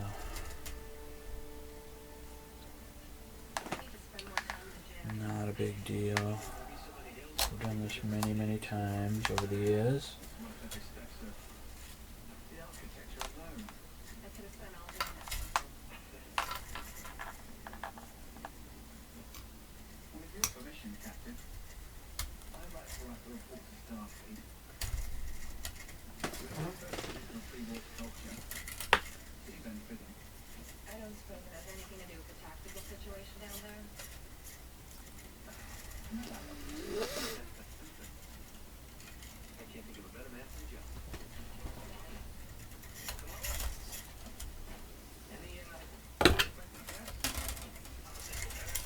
And this is a reason why people don't like to do this, because it is just too nerve-wracking. But I've done it so many dozens and hundreds of times, well, not dozens, hundreds of times over the years, that it's nothing for me. It's second nature. It's nothing for me.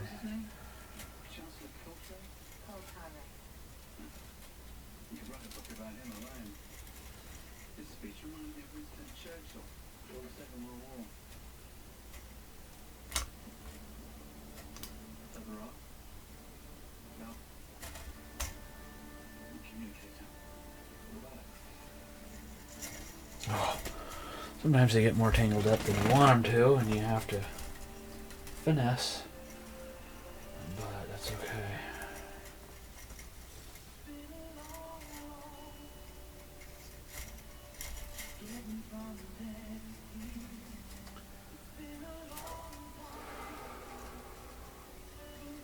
Just takes a little extra care and time and patience. It's not that big of a deal.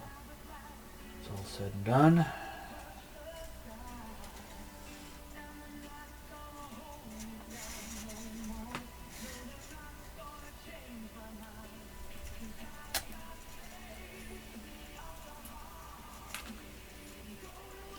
Sometimes you get frustrated and you just want to pull on them, and that messes up the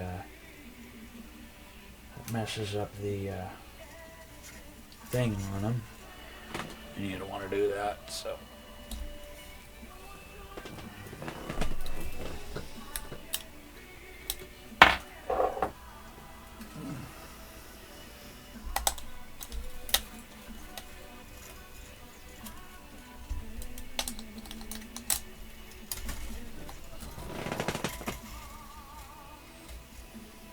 I forgot to put my special clip on there, so that's why they got kind of tangled up.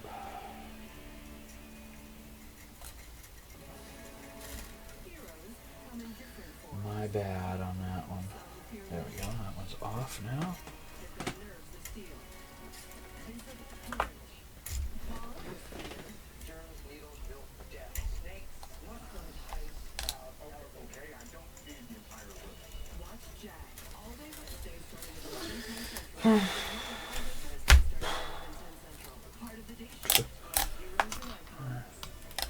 Man, whatever.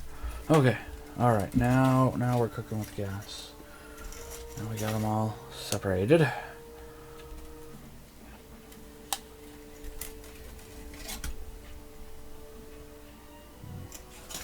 alright. Now we got it. Not a big deal. Took a little extra time, but whatever. I'm into this guitar for 2 hours and 5 minutes. That's actually not too bad. I'm not worried about the time too much.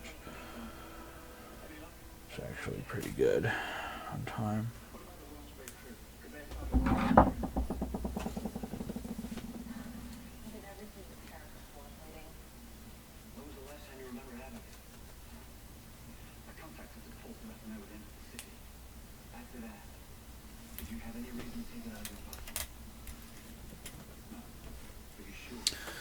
Okay, grab the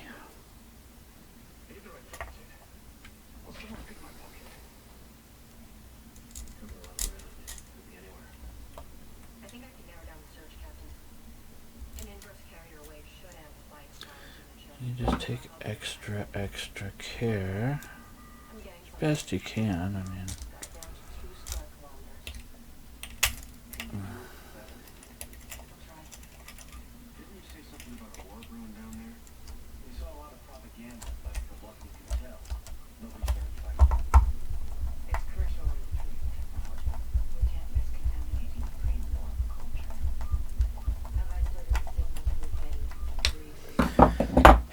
okay, next.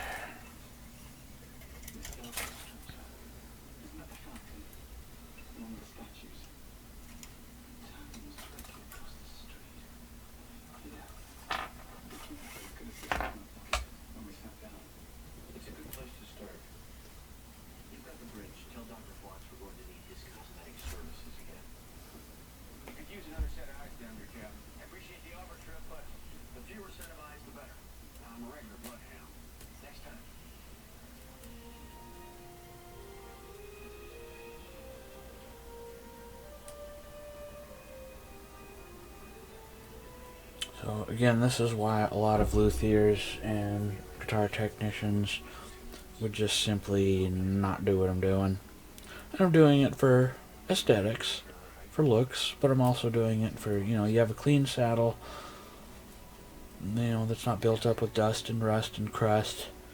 It's going to work better. It's going to adjust better. It's going to be better. It's just as simple as that.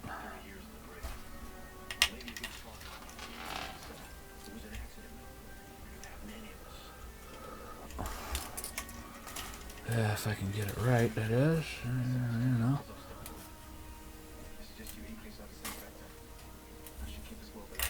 Okay, there we go. Alright. I'm not going to mess around with that much more.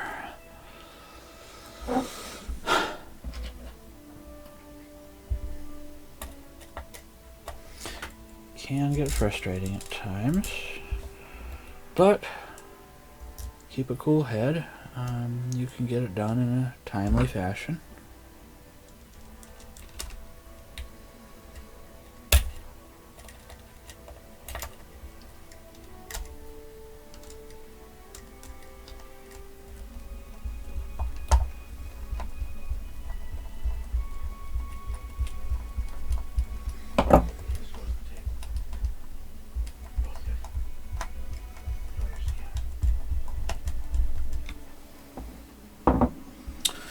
Okay, last one.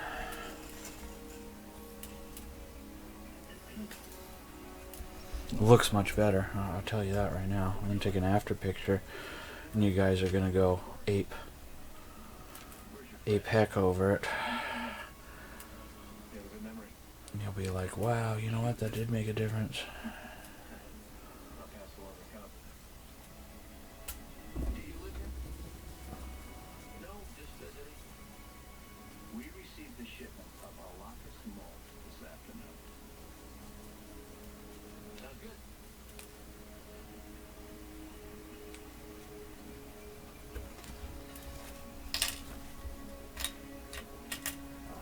Okay.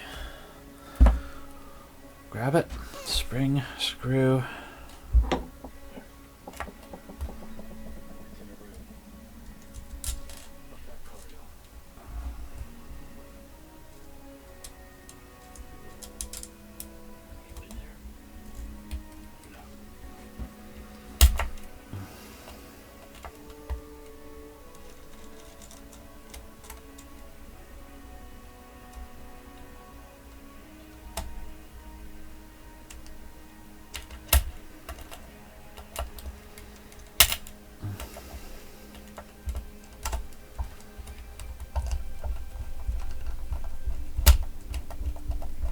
There we go.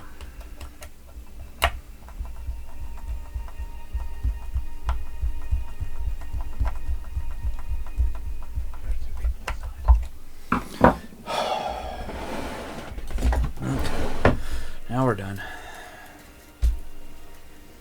Now we can start putting the strings back in their respective spot.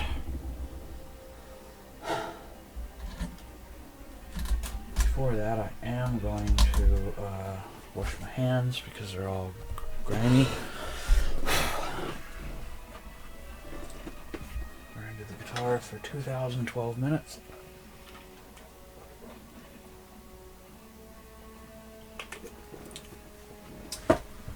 2 hours and 12 minutes. Did I just say 2012 minutes? 2 hours and 12 minutes.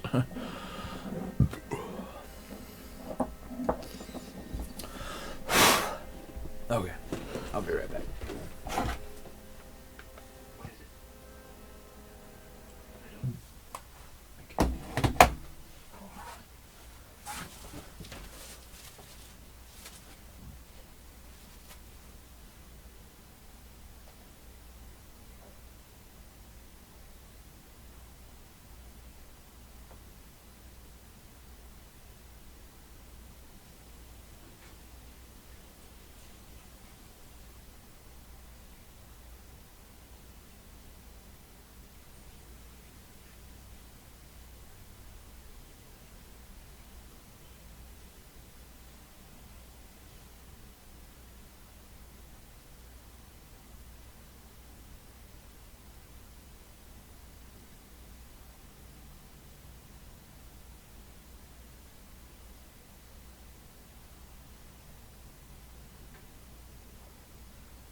Okay.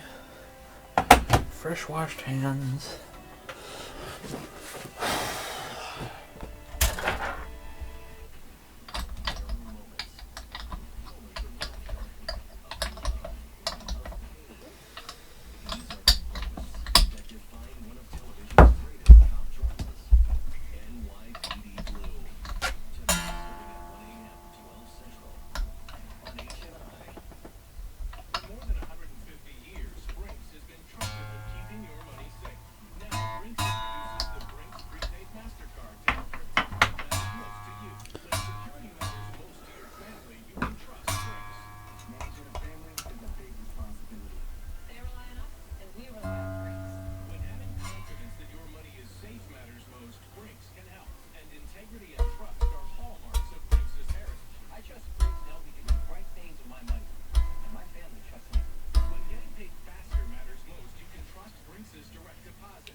Okay, next.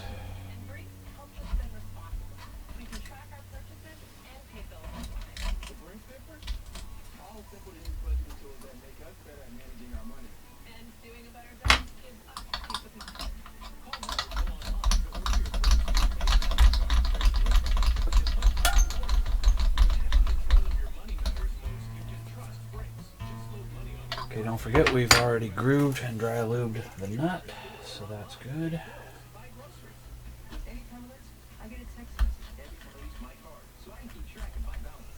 So we're good to go on that aspect.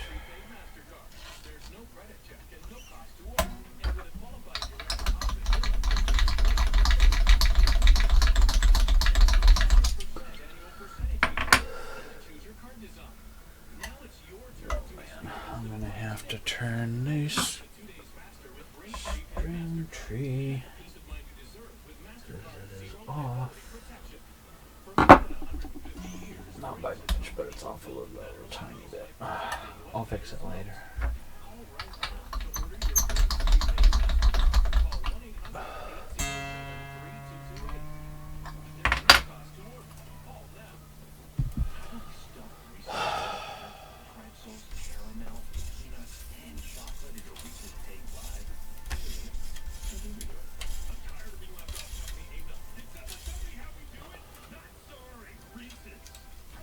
Okay, next.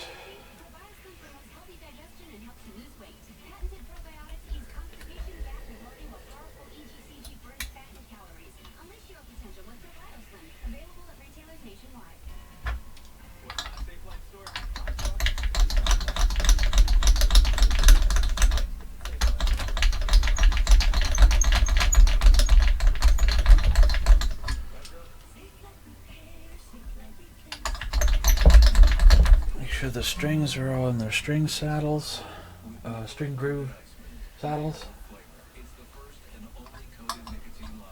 Saddle grooves, I mean, rather. About that. I wasn't thinking straight there for a second. Okay, move that. This.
We're getting there.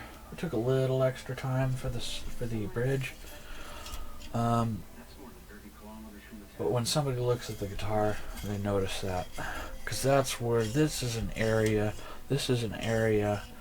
where a lot of dust and grime and dirt and everything else build up. So it's just kind of one of those things where it's like, you know, a lot of people don't give attention to detail to that area, if you will.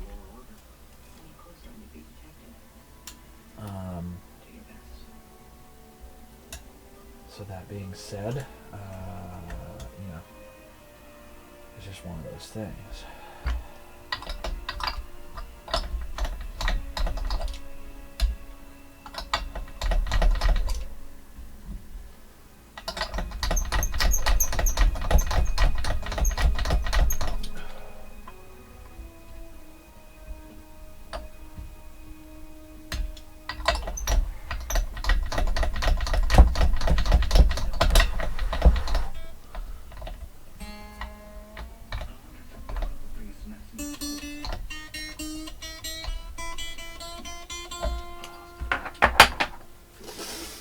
Oh, my neck,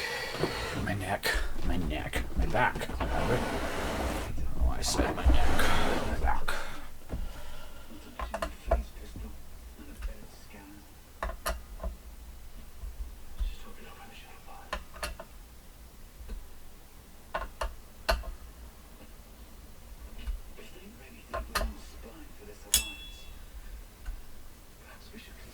Okay, now the string trees are aligned and tightened.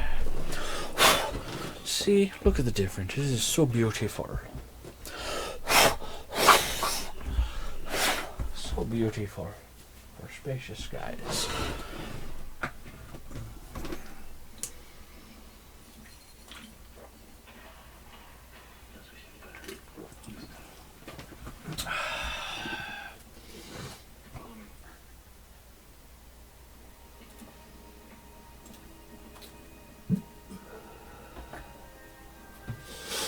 Hours and 21 minutes.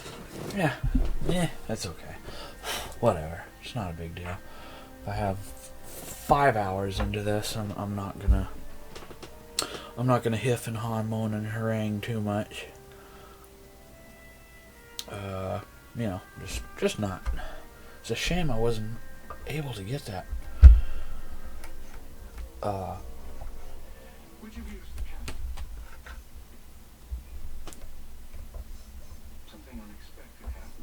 I wasn't able to get that,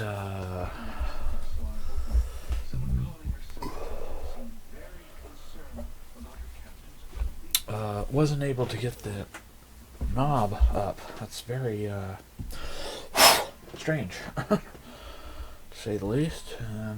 Yeah, I don't know. Weird. Okay, we're gonna plug this. We're gonna plug this mother trucker in and see what it's doing.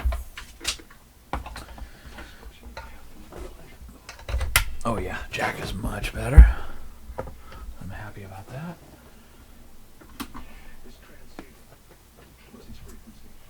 Oh.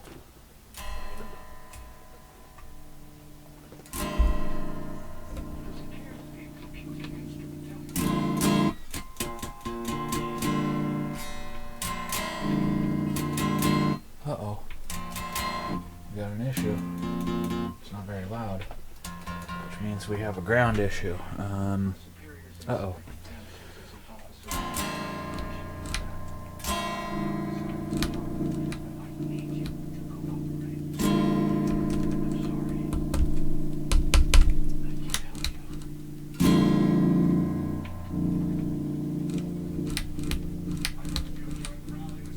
Oh, mercy. We didn't have that issue before. Eh, okay.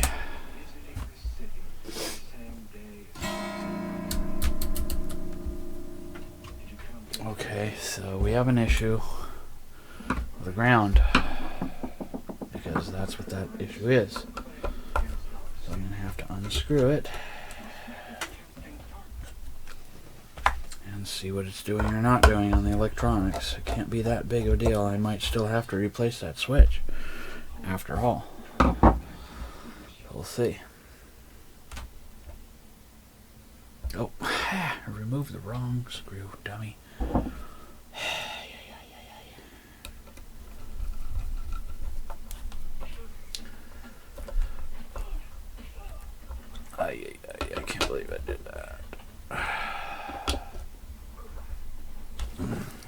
might just stand up.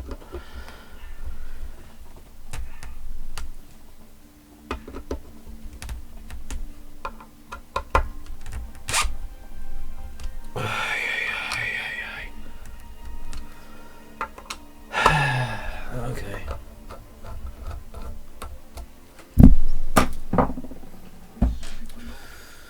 Okay. So now we got it loose. Okay, now it works. So that means we had some sort of ground issue. What? I don't know yet, but we're going to find out.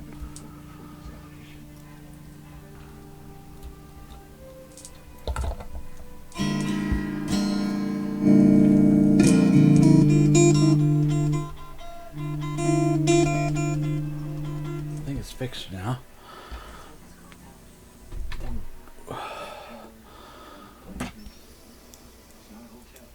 Sometimes it's just a matter of jostling around some wires that might have grounded each other out or something. You just never know.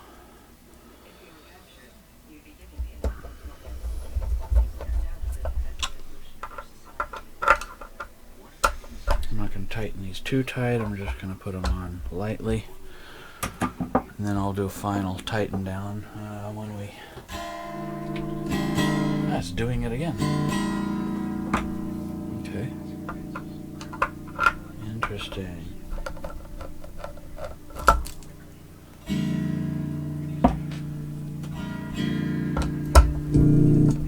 Ooh. See? So we have an issue once we tighten it down with a ground. That is very interesting. What it is exactly, I'm not sure, but we will endeavor to find out here in a minute.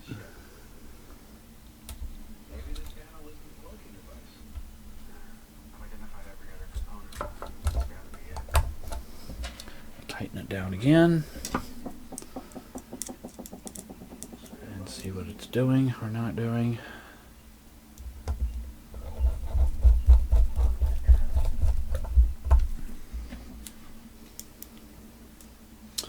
Might have to do this several times.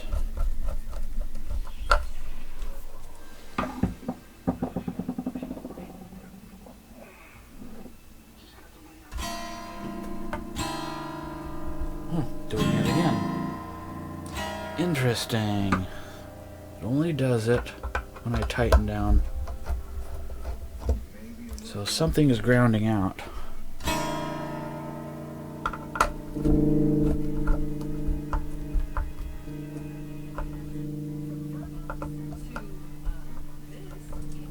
Very, very interesting. I've had issues like that before. Okay.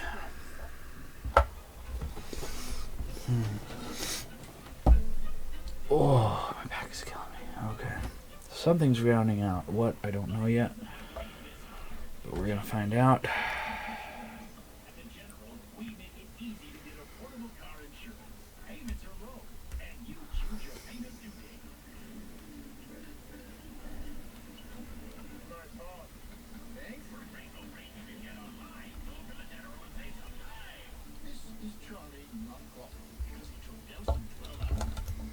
Okay, we're going to try this again.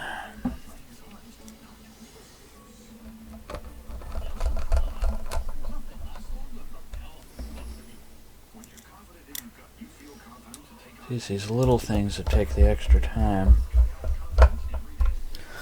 It's doing it again. It's not a jack problem. That's very, very interesting.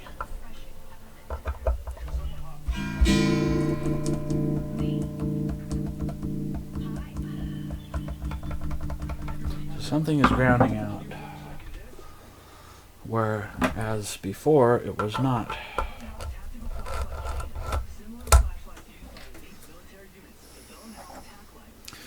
So I'm very dumbfounded, not dumbfounded, but what happens when you tighten it down so much that something's grounding out.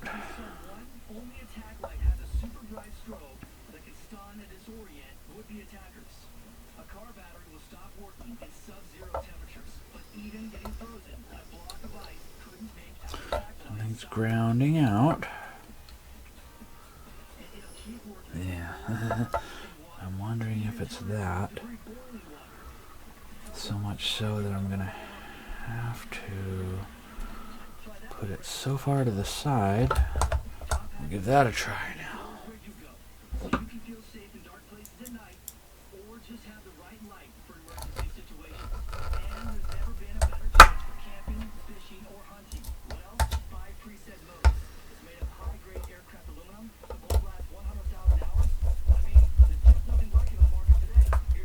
Try it again.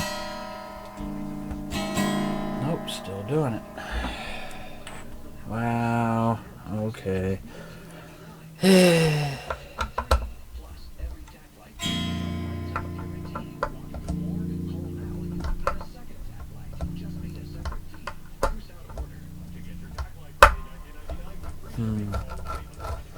Very interesting.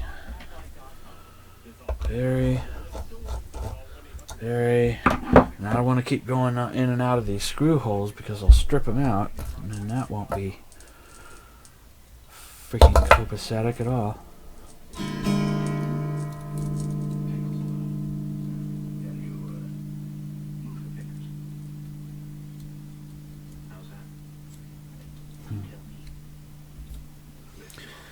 So something is grounding out when I tighten it.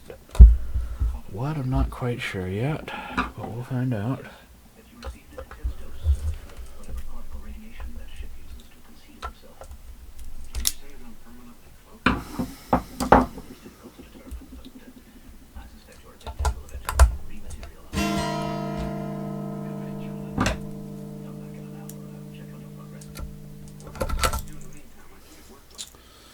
Careful.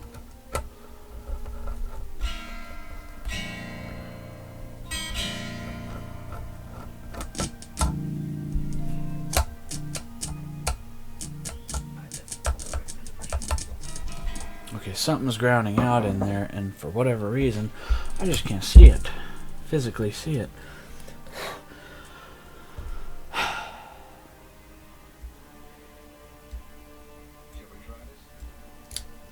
What it is, I'm not really sure. I can't tell what the friggin' frag it is. Some kind of coherent energy pulse. I thought this technology was only theoretical. Milan's friends seem to have turned theory into reality.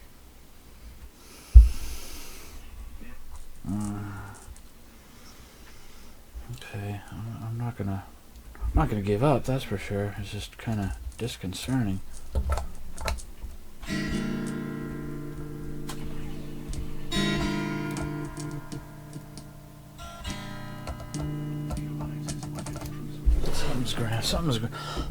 Something's grounding out.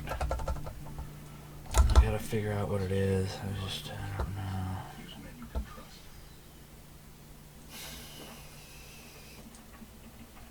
I don't know why that's...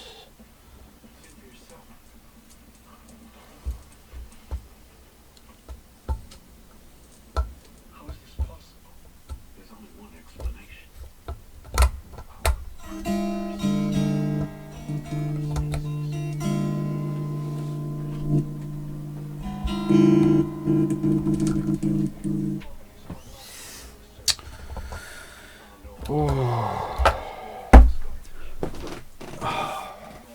Okay. This might have to be a 2-day project because I'm approaching 2.5 hours.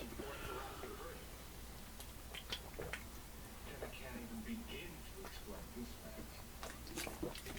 As for your red blood, And I'm not happy right now. Something's grounding out. What, I don't know yet.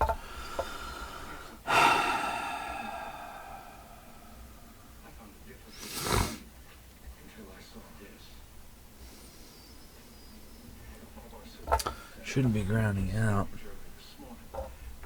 See, it has this conductive paint that's inside the cavity. If something is grounding out against it, then that would be an issue. So, I don't see anything that would ground out against it. And there's nothing. Ooh, don't do that, Mark. Ooh, don't do that, Mark. Ooh, don't do that, Mark. Tell me your orders. Have you made contact with the Alliance? Ay, come on. Ay. Okay, I'm just gonna stuff it back in there and see what it's doing.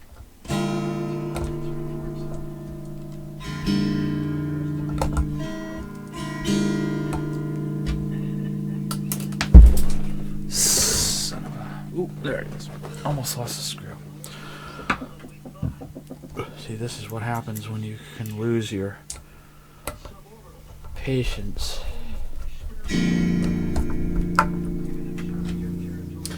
don't like losing my patience.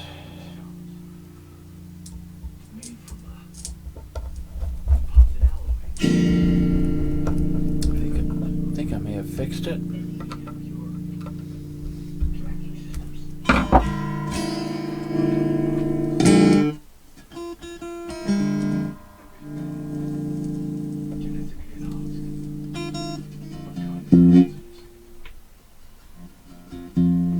Yeah, I think I fixed it. I bent some of the tabs back on the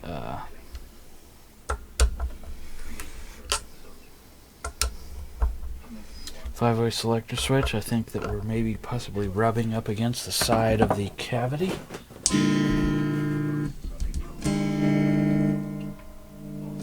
Yeah, I think that was it. Okay. Yeah. Okay, let's wipe it off. Now we can proceed with our friggin' work. Okay. Aye.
closest to the Chancellor?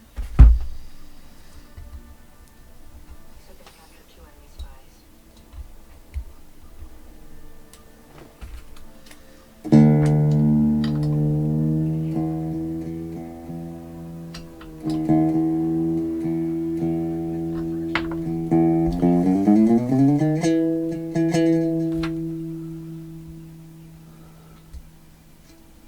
Any change? Still busy there. Having a cloaked hand doesn't have its advantages. Buddy, Maybe this wasn't a just perfect that match. freaking. I could probably become a world-class magician. It might be helpful in a movie night. It could bring a date.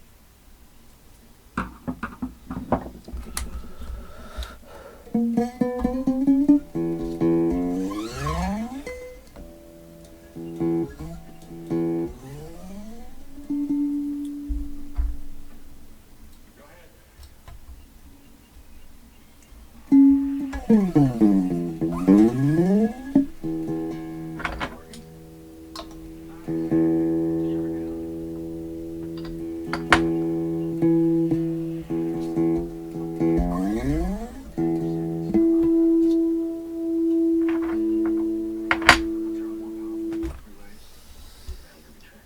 Action's way too freaking high.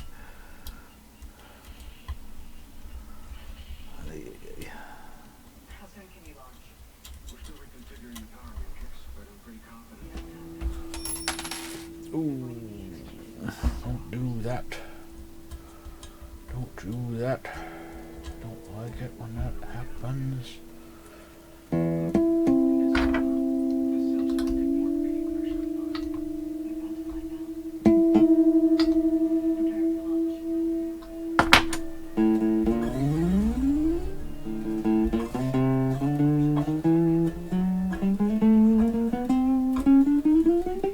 A little more. Quarter turn. We never make it to the shuttle.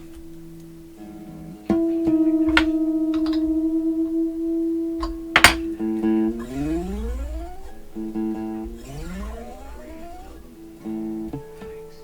Improvisation's the best choice. This sounds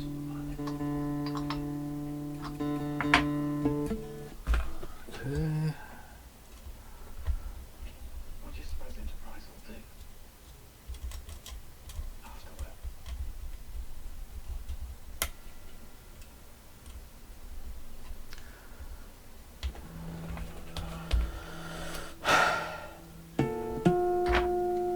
People won't leave any contamination behind. It may take some time, but it should find a way to get everything back.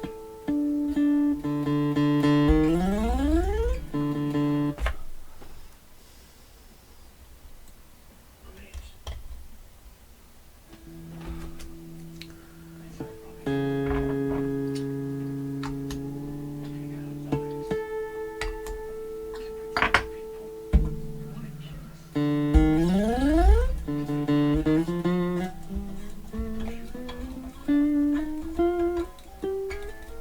A little bit more.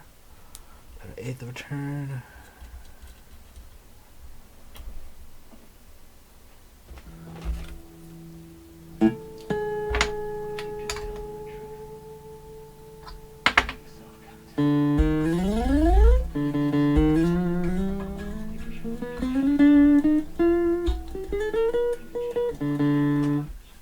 Good. Next.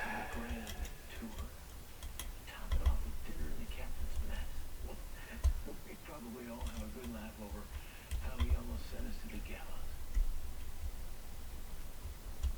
I've gotten plenty of lectures on cultural contamination. But the Tom never mentioned anything about sacrificing crews to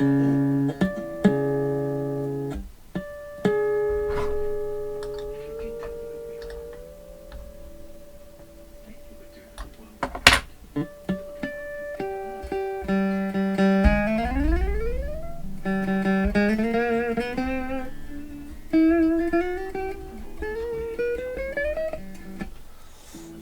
More. Travel to other stars.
And pay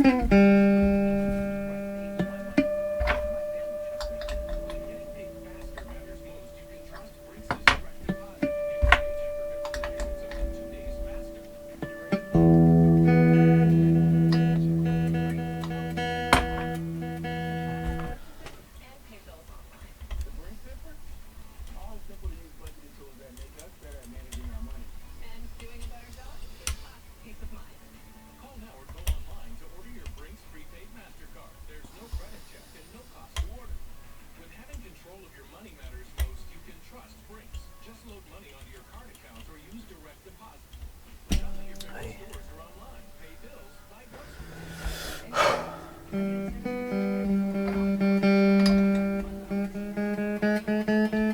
Your Brinks prepaid MasterCard. There's no credit check and no cost to order. And with more like savings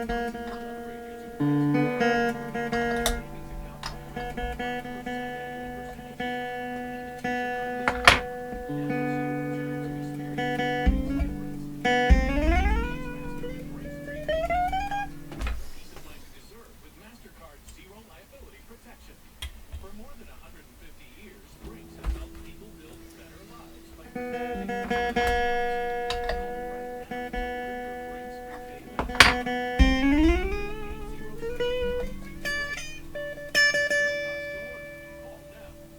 Power outages can be unpredictable, inconvenient, and disruptive to your life, posing a real threat to your comfort and safety. When the power goes out, you have no lights, no refrigeration, no heating or air conditioning. Your well or sump pump won't work. Your modern daily electronics are rendered useless. And what if the power's out for days or weeks? Are you prepared? You can't be. The Generac home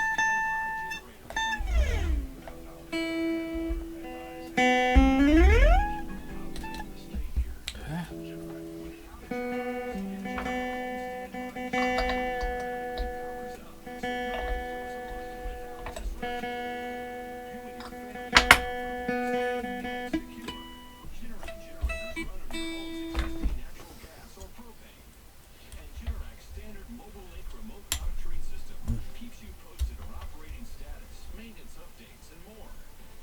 Generac generators are designed, engineered, and purpose-built in the USA. Generac is the #1 manufacturer of home standby generators in the world. Now 10 home generators are Generac, with thousands of satisfied customers. Very good product. Very, very good reviews.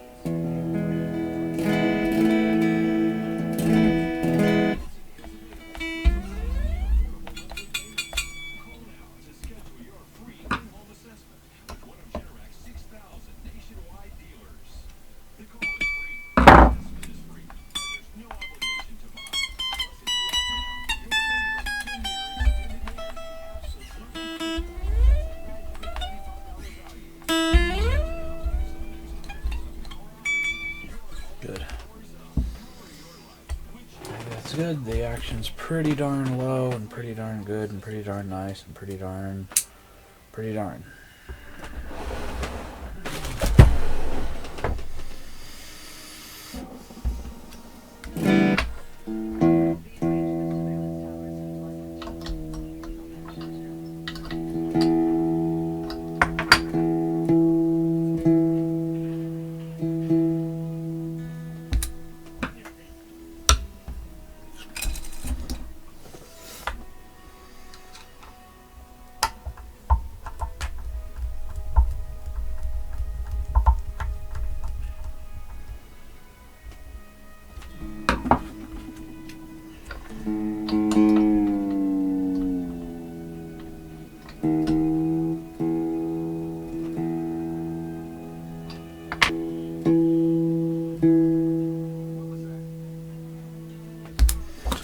Almost.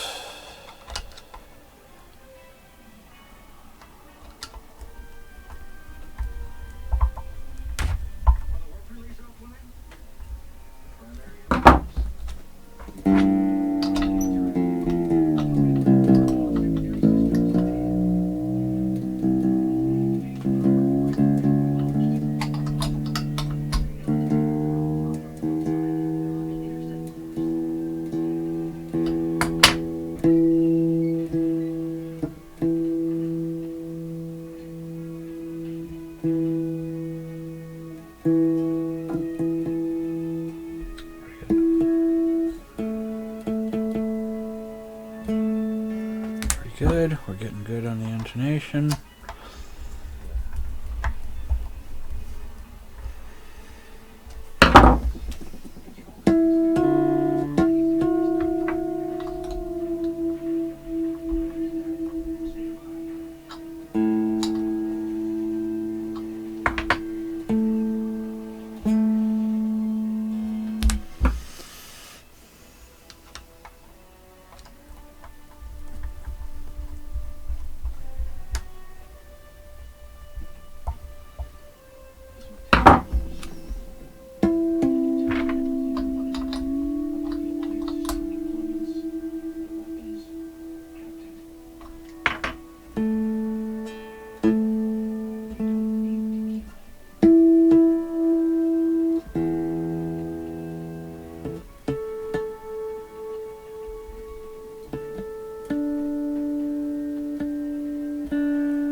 Pretty good on that one.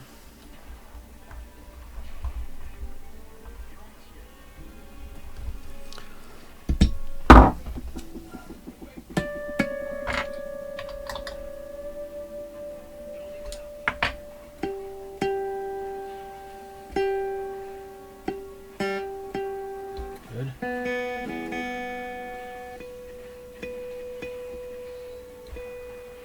Good.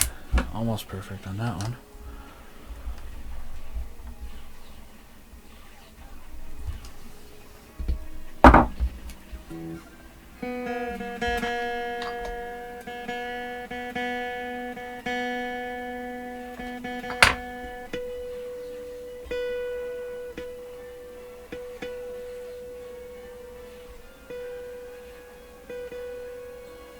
A little more.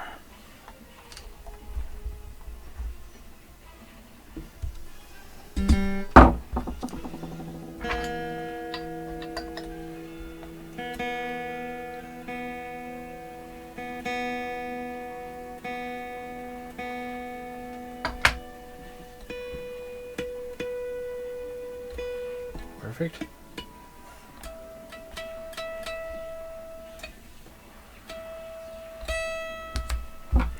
Pretty good.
Okay, folks, there we have it. All done.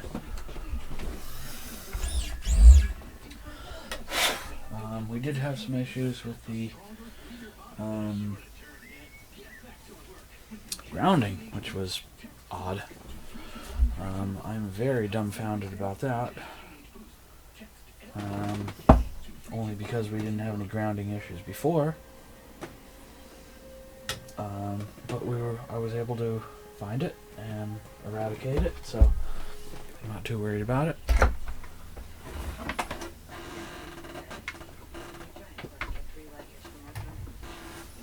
Worked out pretty well. Sounds like a nice change of pace. Have Travis set a course. Was there something else? He took a risk. Coming down that cell sheet. Oh, Coping device could have failed. oh man, my back is killing me.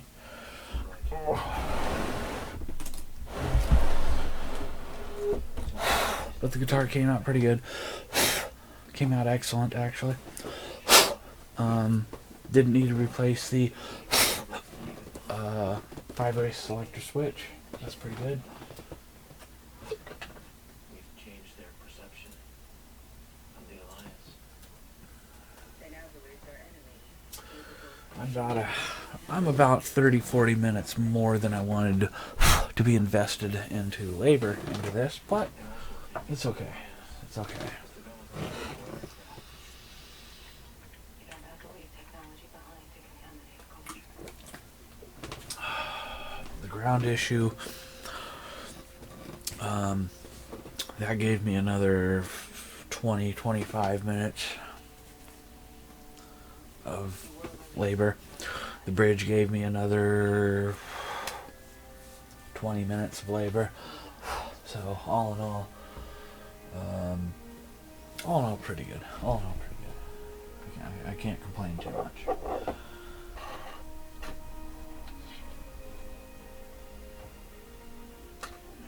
Making excellent progress. Yeah, what about this? I gotta go to the bathroom, so I'll be right back.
It comes from you living so long, Myers.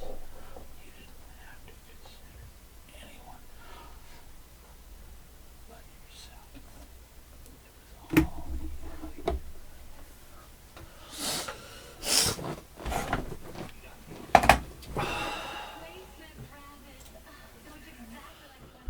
Alright everyone, thank you for joining me on this classic guitar video. I'm sorry it went 3 hours. Realistically, this guitar should have taken an hour and a half, but we had extra time for the ground issue and extra time for the bridge polishing Not that that was an issue. I could have gotten away with not doing it, but you know me, I'm a stickler for detail. So it's okay. I'm ecstatic how well this guitar came out. So that being said, the show is brought to you by Guitar Center of Glendora. Please check them out. I highly endorse them. And again, this is a brand new old stock NOS Fender Telecaster Modern Player Plus.